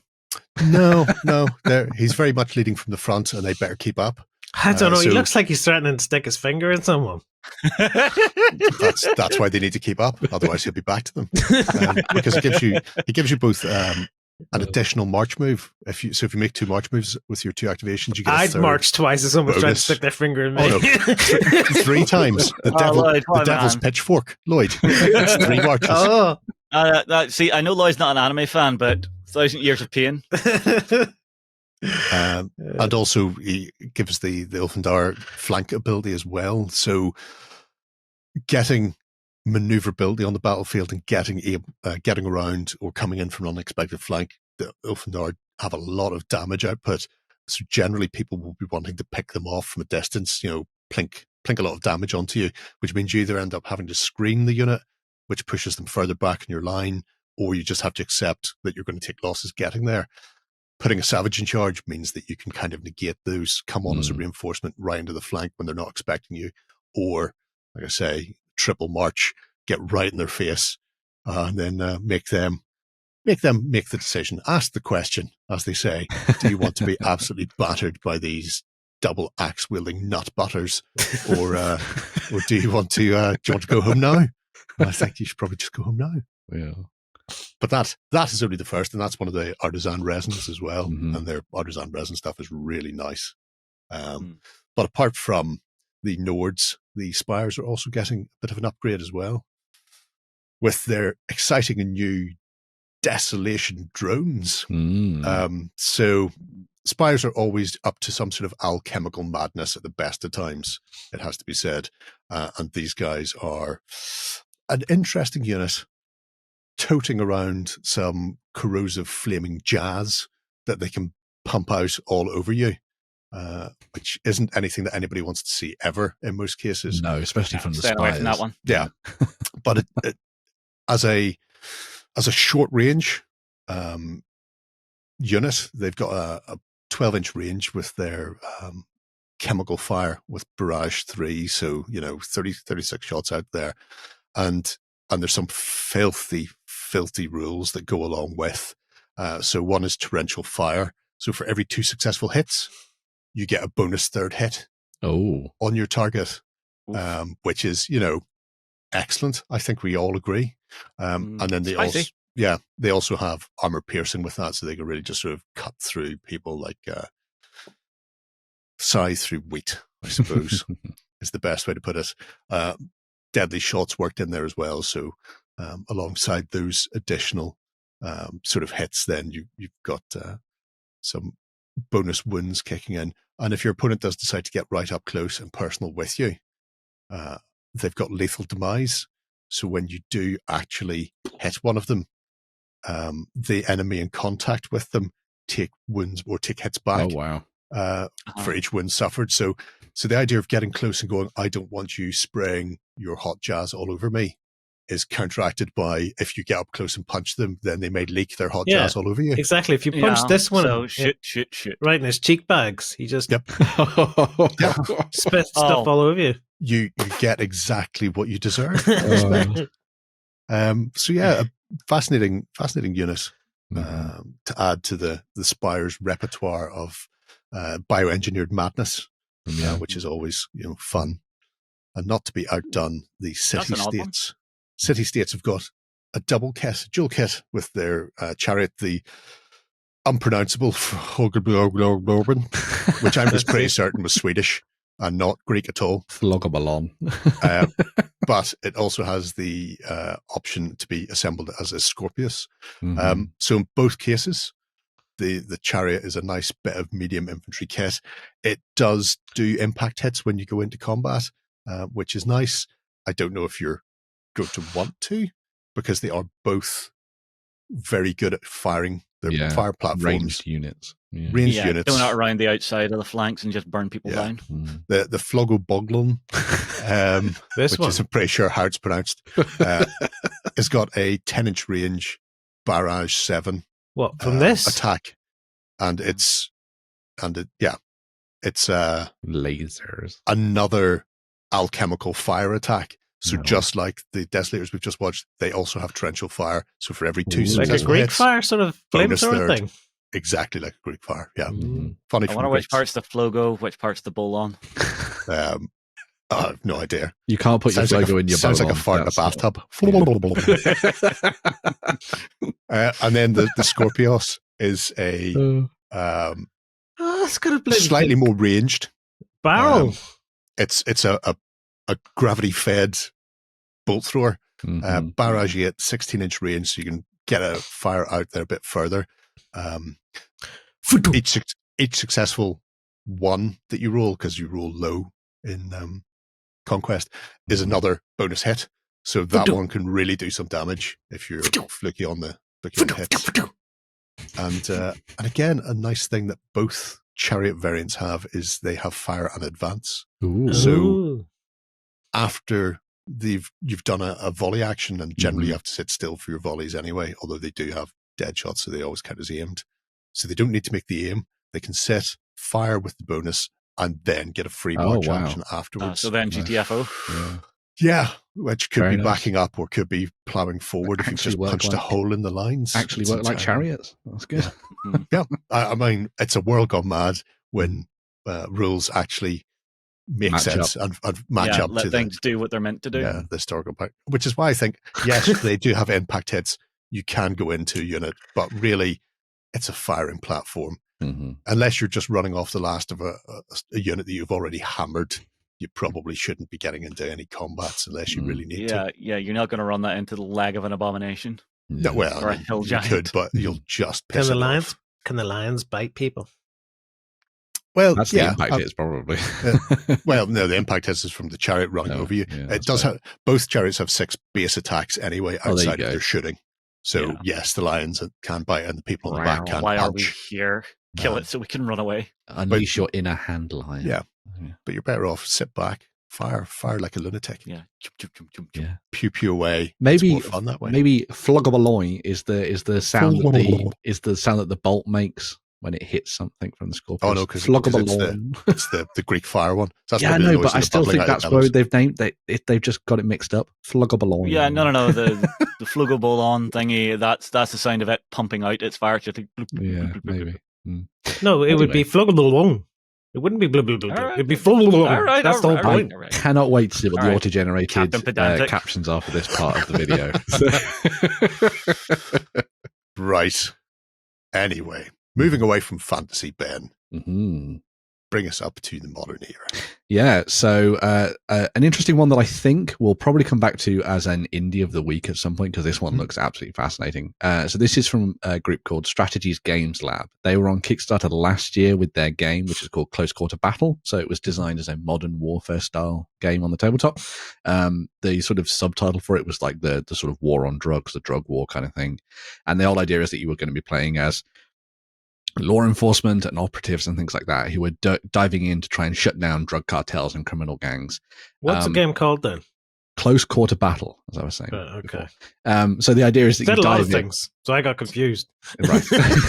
I mean, I do say quite a few words. Please pay attention, 007.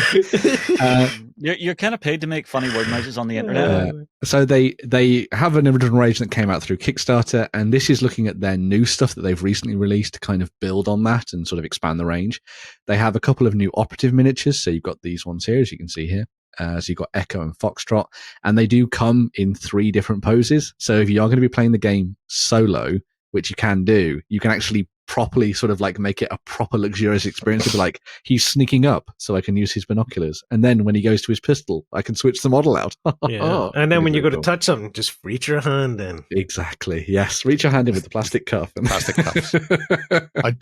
I do like him, though, for the sheer fact that he's wearing a tactical turtleneck. He is wearing a tactical turtleneck. He's like part Archer, part 13 from the comics and the video game. Yeah. So it was a very nice bonus there. But you've got those two operatives, which are really awesome. So they're going to be playing the role of your sort of main characters when you dive into close quarter battle. But you've also got a bunch of, and I've named this allies/enemies because who knows in these kind of games. Corrupt cops. Exactly, yeah. So you got your police, as you can see there, looking very cool, armed with all sorts of different weapons. You can imagine them in the kind of Hollywood movie behind their police cars, firing over the dashboard or something. Well, not the bonnet and stuff. Let's be honest, this lady's firing right through the window. Just the way the gun's angled, that's what she's doing. See, the guy with the M4 is just screaming, Foley! Yeah, I love that one of them just decided to bring their truncheon, and that was it, their baton, and that was it. But yeah, I mean, maybe they'll take down some cartel members with that, I suppose. You've also got a couple of additional sets that are slightly more militaristic, sort of taking things to the next level. So you've got your actual military that could have been put in place by a dictator, or maybe they're actually fighting back because they're the good guys. You mean 18 baddies? Yes, they are 18 baddies. I think yes. the term is freedom fighters. Freedom. Well, talking of freedom fighters, there are field military junta. Yeah, there is also a set of militia. So if you do want to play as the rebels, you've also got some options there on that front too, which I think is really nice. So whichever way you're approaching this when it comes to the conflict and what kind of games you're playing out on the tabletop, you've got some allies/enemies for you to use in the game. Amazing Tash. Off Tash. this. He hasn't got a fantastic look at that Tash. Look at it. Yeah. It's one step away from having stat line of its own. It's quite Ron Jeremy. Last but not least, when it comes to the new miniatures as well, I should point out these are all sort of like 30mm scale resins. So, pretty nice stuff. You've also got a set of guard dogs. If you are going to be infiltrating a base, you might need some Fidos to unleash on your poor operatives. Or maybe these are going to be your faithful companions that you send to go and sick those bad guys. Who knows? But if you are intrigued by the game, make sure to go and check out Close Court Battle. It's over on the website. They also have a version of it over on, I think it's like the Wargaming equivalent. What is it? It's like a free PDF? It's not free PDF. You have to go and buy it. So, you have to pay for these rules. But you can go over and check it out over on their website, or you can also get it from Wargames Vault. That's the one I was thinking of. And download it and have some fun and see what you think of it. As I say, they did really well on Kickstarter last year. And bought their original range. But as I say, we might come back to this one as the end of the week because there's a lot more stuff in their web store for all the different ranges and things that will. Oh, I'm in the store now. Interesting. Don't show it off. Don't blow your beans. Don't blow the beans. Don't blow those drug cartel beans. Right. Enough of this beans. Ones. Yeah. Has-beens, that's what we are.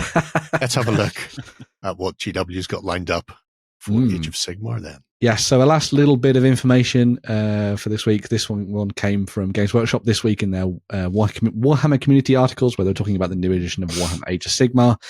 A lot of people will have played Combat Patrol, which was the new version of sort of intro gameplay for 10th edition Warhammer 40,000. I didn't. Well, you didn't, but that's because you don't play any games. But for Warhammer Age of Sigmar, they're going to be introducing what's called Spearhead. And this is a similar concept to Combat Patrol. You get a box. All the miniatures in that box are built in a certain way. You get all the rules, which are going to be available for free over on the Warhammer website. And you can just sit down and start playing games. They have talked about the idea that all of these are going to be sort of balanced against each other. Now, I know this was something that was said when 10th edition came around. It was categorically not the case. Those forces were not balanced.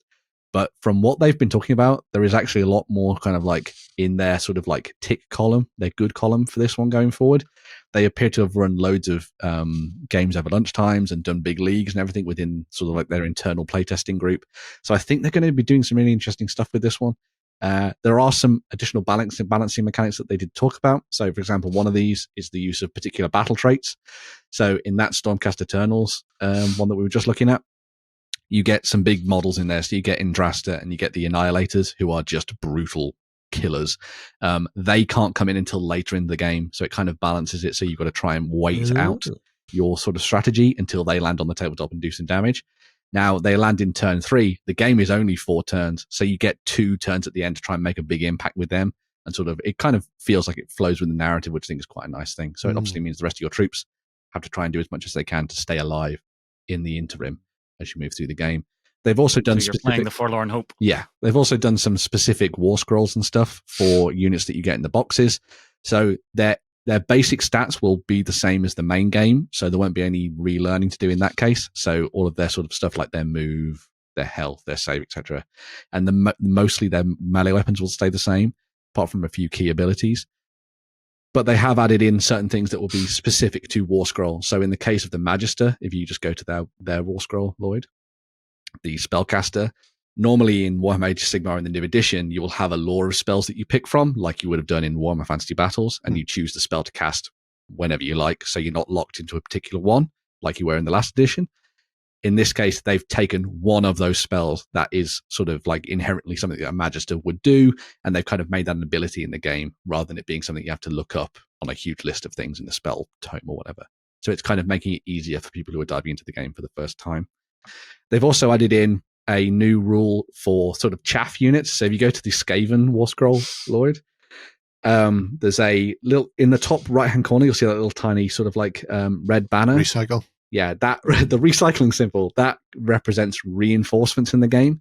So there's a particular ability that you can use during your Spearhead games where if a reinforcement unit has been utterly destroyed, you can bring it back the next turn and put it back into the play. So if all 20 of your clan rats get absolutely wiped out by whatever you're fighting, you can bring them back again in the next turn. You can't do that again for the same unit, but it just sort of gives you another bite at the cherry, or a bite at the cheese, a nibble at the cheese, I suppose. Nibble at the cheese. For your games. So they've really it seems anyway, I mean, obviously, pinch of salt, it seems like they've done a lot to try and balance what they're bringing to the tabletop with Spearhead. And as someone who really enjoyed Combat Patrol, regardless of it being unbalanced, I think this is a great opportunity for people to dive in and try out the game with these free rules and stuff. So if you do have stuff sitting around from past editions, or you have like part of a Flesh Court's army or something sitting around, proxy models, or just use the stuff that you have there and just have a bit of fun playing the game and see what you think of it. Everything that's coming out for Age of Sigmar at the moment and the new edition all seems to be ticking a lot of boxes for me, and I'm quite excited by it. They say the approximate game length. So it takes about an hour to play, apparently. So they've designed it so that it takes place on a 30-inch by 22.4-inch. Oh, yes. I looked at that and thought, that's bloody weird. It's a very specific size of battlefield because, of course, Games Workshop do that. What did you say it was? 30 what? They have to be able to copyright it. 30 inches by 22.4. So it's the 22.4 one gets me. It must be a specific size. It's a quarter of a full battlefield, apparently. Is that what it is? So, it's so annoying, though. Yeah, it is. Why couldn't they just go 30 inches by 30 inches? Exactly. Like who what? I guess is it like is that the size of one of their tiles that make up? You know the tiles they sell in like 6. Mm-hmm. It's going to be, as I said to Jerry, a quarter of what the new Battlefield's full size will be. Oh, so yeah, but that's because that obviously means that the action is closer. You should be able to dive in and play games very quickly because the rules for Age of Sigmar kind of flow quite nicely. I like it from the point of view that if you like to go in and super detail your gaming tables with such small ones, you could make a whole selection of tonight we're going to play on this table and that table because you just have a shelf full of them and theme them to the different spearheads and the different factions. If you like really like the graveyard, for example, we have in the store. Yes, exactly. Yeah, that'd be that's a great example of that kind of thing. But yeah, I'm also very niche for the people who haven't been to the store. Well, yes, come to the store. Come to the store. Yeah, you're missing out. There's a graveyard in the store. You can see a table.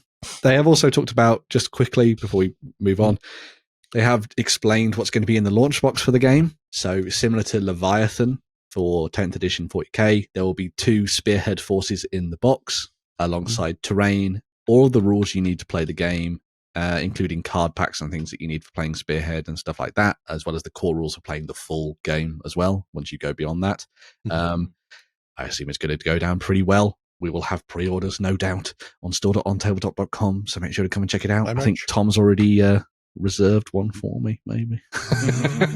Sneaky. But yeah, make sure to come and tell us what you think about the new Spearhead game mode. Are you going to give it a chance? Are you going to finally get over the age of shitmar thing that people keep talking about and dive in and have some fun? We'll see. I never will. Right. That's a veritable cornucopia of Mm. news. I think I need to go and relieve myself of all of this news, and then we can come back and round out the show.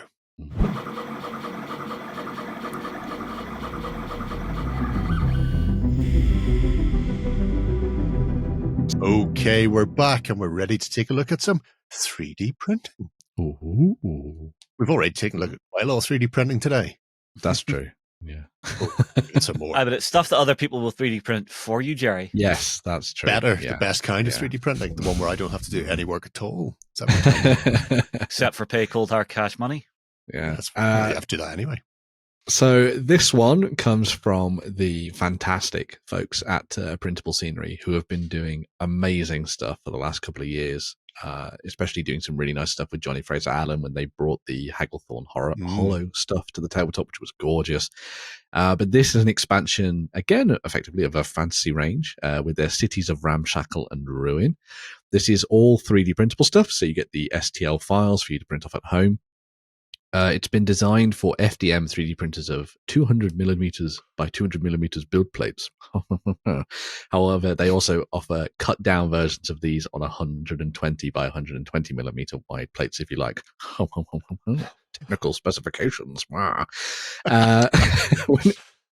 When it comes to the actual offerings that they have here for this campaign, they're doing a selection of modular 32mm scale terrain that you can stack up in different ways to represent your ramshackle and ruined city and your port alongside it at the same time. All of the different levels can be modularly stacked in different ways, so you can have them at different heights and have them with as much detail as you like. Bring out your dad. There's also plenty of interior detail and stuff like that. And you can also, it's also been made so it's playable. So all the space has been designed for you to move around 28, 32 millimeter figures on their bases around it. So it's not one of those things where you're going to get all your big fingers stuck in there and have to like complain that you can't get your finger out a window or something like that. That's why I've started playing with chopsticks. Exactly. Move them around with chopsticks. You always got to be extra. Exactly, yeah. They've also designed a section of kind of modular elements that can be added on. So corbels, which is a new word that I learned, can be slotted in alongside different areas of the building to represent different styles. So if you want to make the same building from the same set of files and then just change a little bit on terms of its appearance, you can do that just with the addition of a few different corbels as you see fit. Have some really lovely corbelling. Corbelling, yes. That is the term. As you can see, they've got the cities of ruin, but also the ports of Ramshackle as well. So if you want to build up like this just ruined environment around the outside of a port, you can do, and then dive in and do shipwrecks and all that kind of thing. As you can see, even the shipwrecks themselves come with different levels to them, so you can really play around with the designs and have fun with it. And it's really nice interactive terrain at the same time, which I think is absolutely fantastic. This is perfect if you want to resurrect some Mordheim. Oh yeah, it's like perfect for Mordheim. Could be really good for Guards of Traitor's Toll, which I'm so excited Port Royal coming out. Port Royal as well, yes. When they say unlocked, yes, 100 customers. Yes, and they have unlocked it, but they haven't designed the file, or what? Why is it just a sketch? So that's something that will be added into the mix, and it has been unlocked by the number of customers who have backed the campaign. So, but have they not actually made it then? Because it's just a sketch. I would assume that is my the guess. Case. Is yes. Yeah, they're putting the resource into it after having got X number of customers to now then finish off the design. Yeah. So yeah, loads of stuff in the base pledge, as you saw for this one. It's kind of like an indie campaign for their own system, effectively, so they don't have to go through Kickstarter or GameFound. But it just allows them to basically have full command of everything they offer to everybody on the tabletop. Look, one of them get in walkie crane things, a people crane. Big hamster or wheel. just dogs. Yeah. They have a few of those in a castle they're building in France. Oh. Yeah. The one where they're using the the technology of the day. They're going to build it over 30 years. But, ruined longboat. That looks cool. Yeah, there's some really nice design. The thing with Printable Scenery is that they tend to like go above and beyond, so they'll always have that initial set of stuff that is nice anyway, and then they'll take it to the next level with all their stretch goalie style bits and pieces as well. And we've printed off a whole bunch of Printable Scenery stuff in the past, and it's gorgeous kit, really. So it's one of those things. These are perfectly designed to work off an FDM printer. FDMs are still a bit iffy. You have to dial them in. But once you have it, I've never had an issue with anything I've tried to print from these guys. There you go. The only problems I've had is me screwing up. User error. Basically, yeah. Yeah. But as you can see, it's not just like little tiny bits. They've got huge things. I'm like, confused.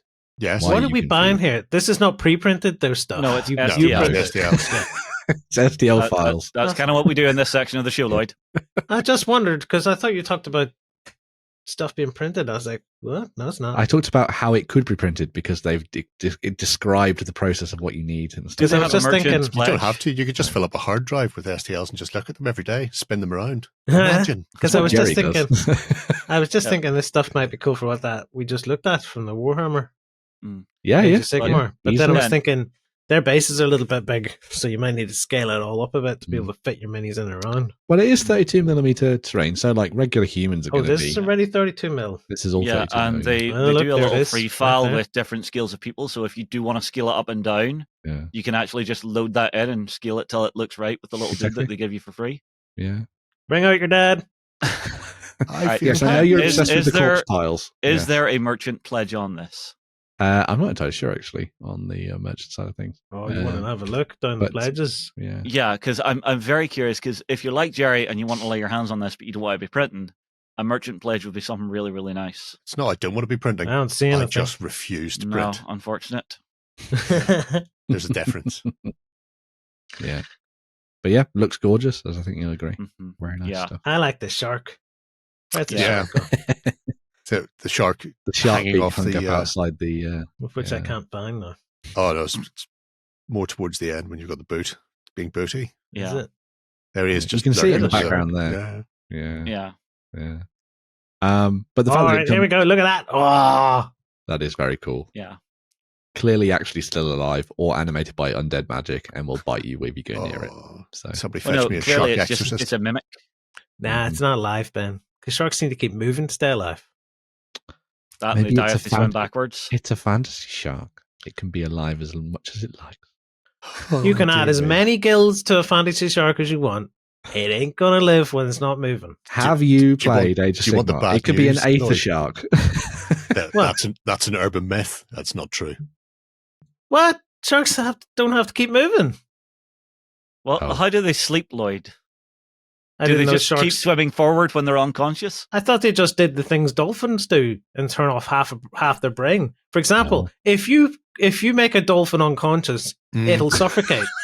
If you knock out a dolphin, It doesn't apparently now it doesn't have the automatic response. You know, when we're Lloyd, unconscious we breathe. If you We are knock a never dolphin taking out, you to SeaWorld. it dies. wow. Because This is it also needs why to he's keep not allowed half of its plastic brain. bags at the aquarium It anymore. sleeps.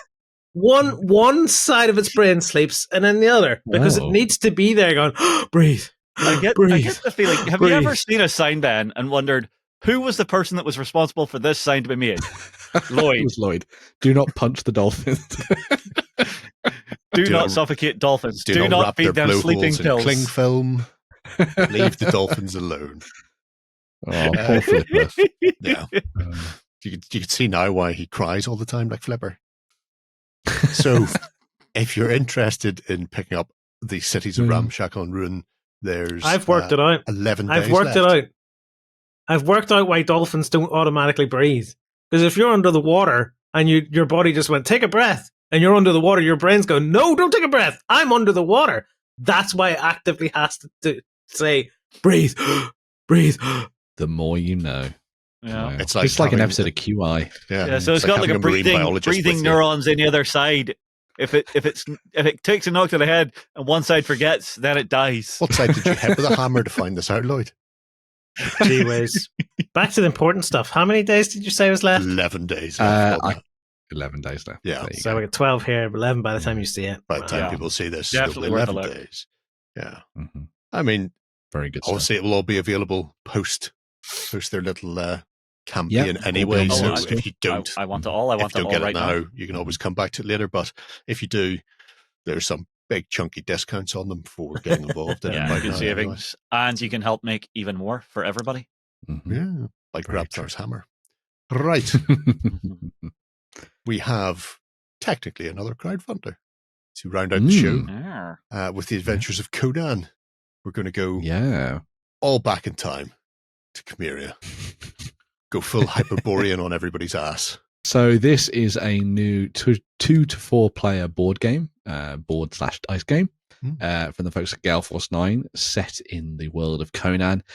Uses artwork and stuff from the Dark Horse Comics run of Conan. So if you're interested and you enjoyed that run, which I did, it was very good, then you'll be very familiar with a lot of the characters and the designs that they've used for this game. As I said, the adventurer, warrior without fear. No, I can't sing that. No, I'm now off on a different track entirely. Anyway, best cartoon, amazing. Screw you, X-Men. No, actually don't. It was really good. Anyway, back to this. So yes, you dive into this game, which is a 2 to 4 player game. If you play, regardless of depending on the number of players that you have at the tabletop, it slightly changes up the way that the game works. It's very asymmetrical in many degrees. If you're playing 2-player, you have one person playing as Conan and you have one person playing as their foe. So that'll be one of the big mega characters, villains that Conan has faced off against in his many, many journeys. If you're playing with 3 characters, you have one person playing Conan, one person playing the foe, and then the third player takes on the role of an ally. So this will be one of the characters that Conan has fought alongside. Like these dudes. Yes, like some of those dudes, like Valeria, for example, or Belit, for example, diving in and helping Conan on their adventures. If you play with 4 players, you get Conan, you get an ally, and then you get a foe. But then the other player also becomes a secondary villain, so you have 2 villains that you'll have to best over the course of the game as you dive into playing the game. So, hang on, your 4th player gets to play the crap villain. Well, no, they're all equally powerful, just in different ways, of course. And then what you'll do is you'll dive into the game and you'll go through a series of different adventures and stories and plots, and you'll be trying to sort of complete those as you travel around all of Hyboria, sort of visiting different places, battling foes in encounters and all that kind of good stuff. The main thrust of the game is done through the use of dice. So each character has their own set of dice that they roll, and then they can use those to attempt different actions. So Conan is obviously very good at fighting things. Some of his allies might be better at sneaking around and stealing stuff, so you'd use them to employ them to sort of like help you out on certain encounters. The foe might be doing lots of magical bits and pieces in the background and all that kind of stuff. The aim of the game is that Conan has their own objective that they're trying to complete, but at the same time, the allies are kind of helping Conan, but also trying to achieve their own side objectives. So it benefits them to be around with Conan at the same time, but also they want to kind of fulfill their own sort of whims as they're playing through the game. The foe obviously wants to try and stop Conan and make their own things happen as well. They have thrown in, as this is Gale Force 9, some really nice plastic figures, so you can see some really nice stuff there to represent the different characters in your games. There's also a couple of expansions already planned for this. The Adventures of Conan comes with loads of stuff for you to dive in and have some fun with anyway. There's loads of different plot cards and storylines for you to follow from the off. Is this the neoprene mat here with the... Mm-hmm. Well, that's the design of the neoprene mat that then obviously will get printed and stuff. So yeah, it gives you an idea of what it looks like. So it's basically shows off all the different player areas at the same time as it having the actual map and the board on it at the same time. So it's just a all-in-one thing, which is always nice for people to dive into and have some fun with. So is this just single pledge level? I can't remember. I think there's just that one on the side there, I think. Yes. But anyway, the expansion content, for the game. So you get a couple of different ones. So there's the Numidian Chronicles that you're able to dive into, which will come with lots of options for you to add in additional characters. And then there's also the Queen of the Black Coast. So if you're somebody who likes the adventures with Conan with Belit and sort of like the pirate adventures on the high seas, there's another one there for you to dive into and have some fun with. Again, all based on the adventures of Conan and the comics, but also the books as well, of course. So there's different ways for you to dive in and have some fun there. There's also solo mode, lots of additional stretch goals that have been added in over the course of the game as well. It's a jam-packed game that is going to be coming to retail as well, so have some fun with that. But obviously there's a benefit to backing it up to as part of this 30% campaign. off. Yeah. But so yeah, there must as be you can see, pledge levels there. Yeah. there you go. Pledge levels at the bottom. There we go. Yeah, so you can either go sort of like big with something like the King Conan pledge, or going for a slightly smaller level and just gets things like it's the core game and the 2 expansions. Give it all to me.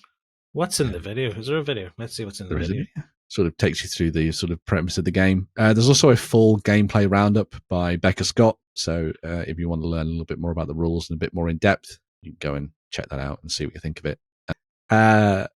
yeah, lots of interesting stuff for you to dive into if you're a Conan fan. I'm a big fan of dice-based sort of board game content and stuff, and I think they seem to have hit a really nice nail, maybe a red nail with this one. See what you did there. And I think it could be good fun to dive into and have some fun with. I should point out the expansions, while they come with new allies and foes, they also come with a different variant of Conan, because Conan's always has been many things. He's a barbarian, he's a warrior, he's a rogue, he's a lover, he's a king, everything else. So you can dive into and play with different versions of Conan in your games, which I think is a really nice touch. So yes, that's good. Cool. You can play the thieving version of Conan. You can. Filling his pockets everywhere he goes. The version of him stalking around the city with his lion pal. The one who punched out a camel. Maybe they'll add that in. I don't know. The other thing that's quite nice about this is adds Doctor Doom from that Marvel. Yes. that was I really like that Gale Force 9 are doing something with the Conan stuff that they've got a hold of. I know they picked up a lot of stuff from previous Conan-based board games like Tower of the Elephant and stuff like that. And so it's nice to see them doing a really big new game like this. Hopefully they go and revisit some of those older projects and bring them back as well. I think that could be quite nice. But this one seems to definitely do the job, I think. So yeah, very cool. Yeah, I like it. I like the fact that they've not gone down the route of here's 150 miniatures you will never paint either. Yes. Exactly. It's very much a dice and card board game. Miniatures are nice. Possibly just ignore them and use the tokens. A helpful add-on if you want them. Yeah. Very good. Cracking stuff there. Right. And 13 days left if you fancy picking up The Adventures of Conan. Already massively funded. So that's always good. I think that does us for another day. I feel spent. Yeah. You look at it's all clicking all the buttons has tired you out. You're going to have a wee lie down now, son. We'll be back on Sunday morning for more of the same of our whimsical nature over on tabletop.com for the XLBS and our Cult of Game show. If you want to join us there, you can do. And if you're not already a cultist, there's a 30-day free trial. So give it a go, kick the tires, see what else is lurking in the background. Otherwise, we will be back next Friday for more of the same. Until then, have a great week of gaming. Bye-bye. Go ahead and check out our other content on screen now. And while you're at it, why not hit subscribe and remember to ding our dong. Go on, you know you want to click it. Go on.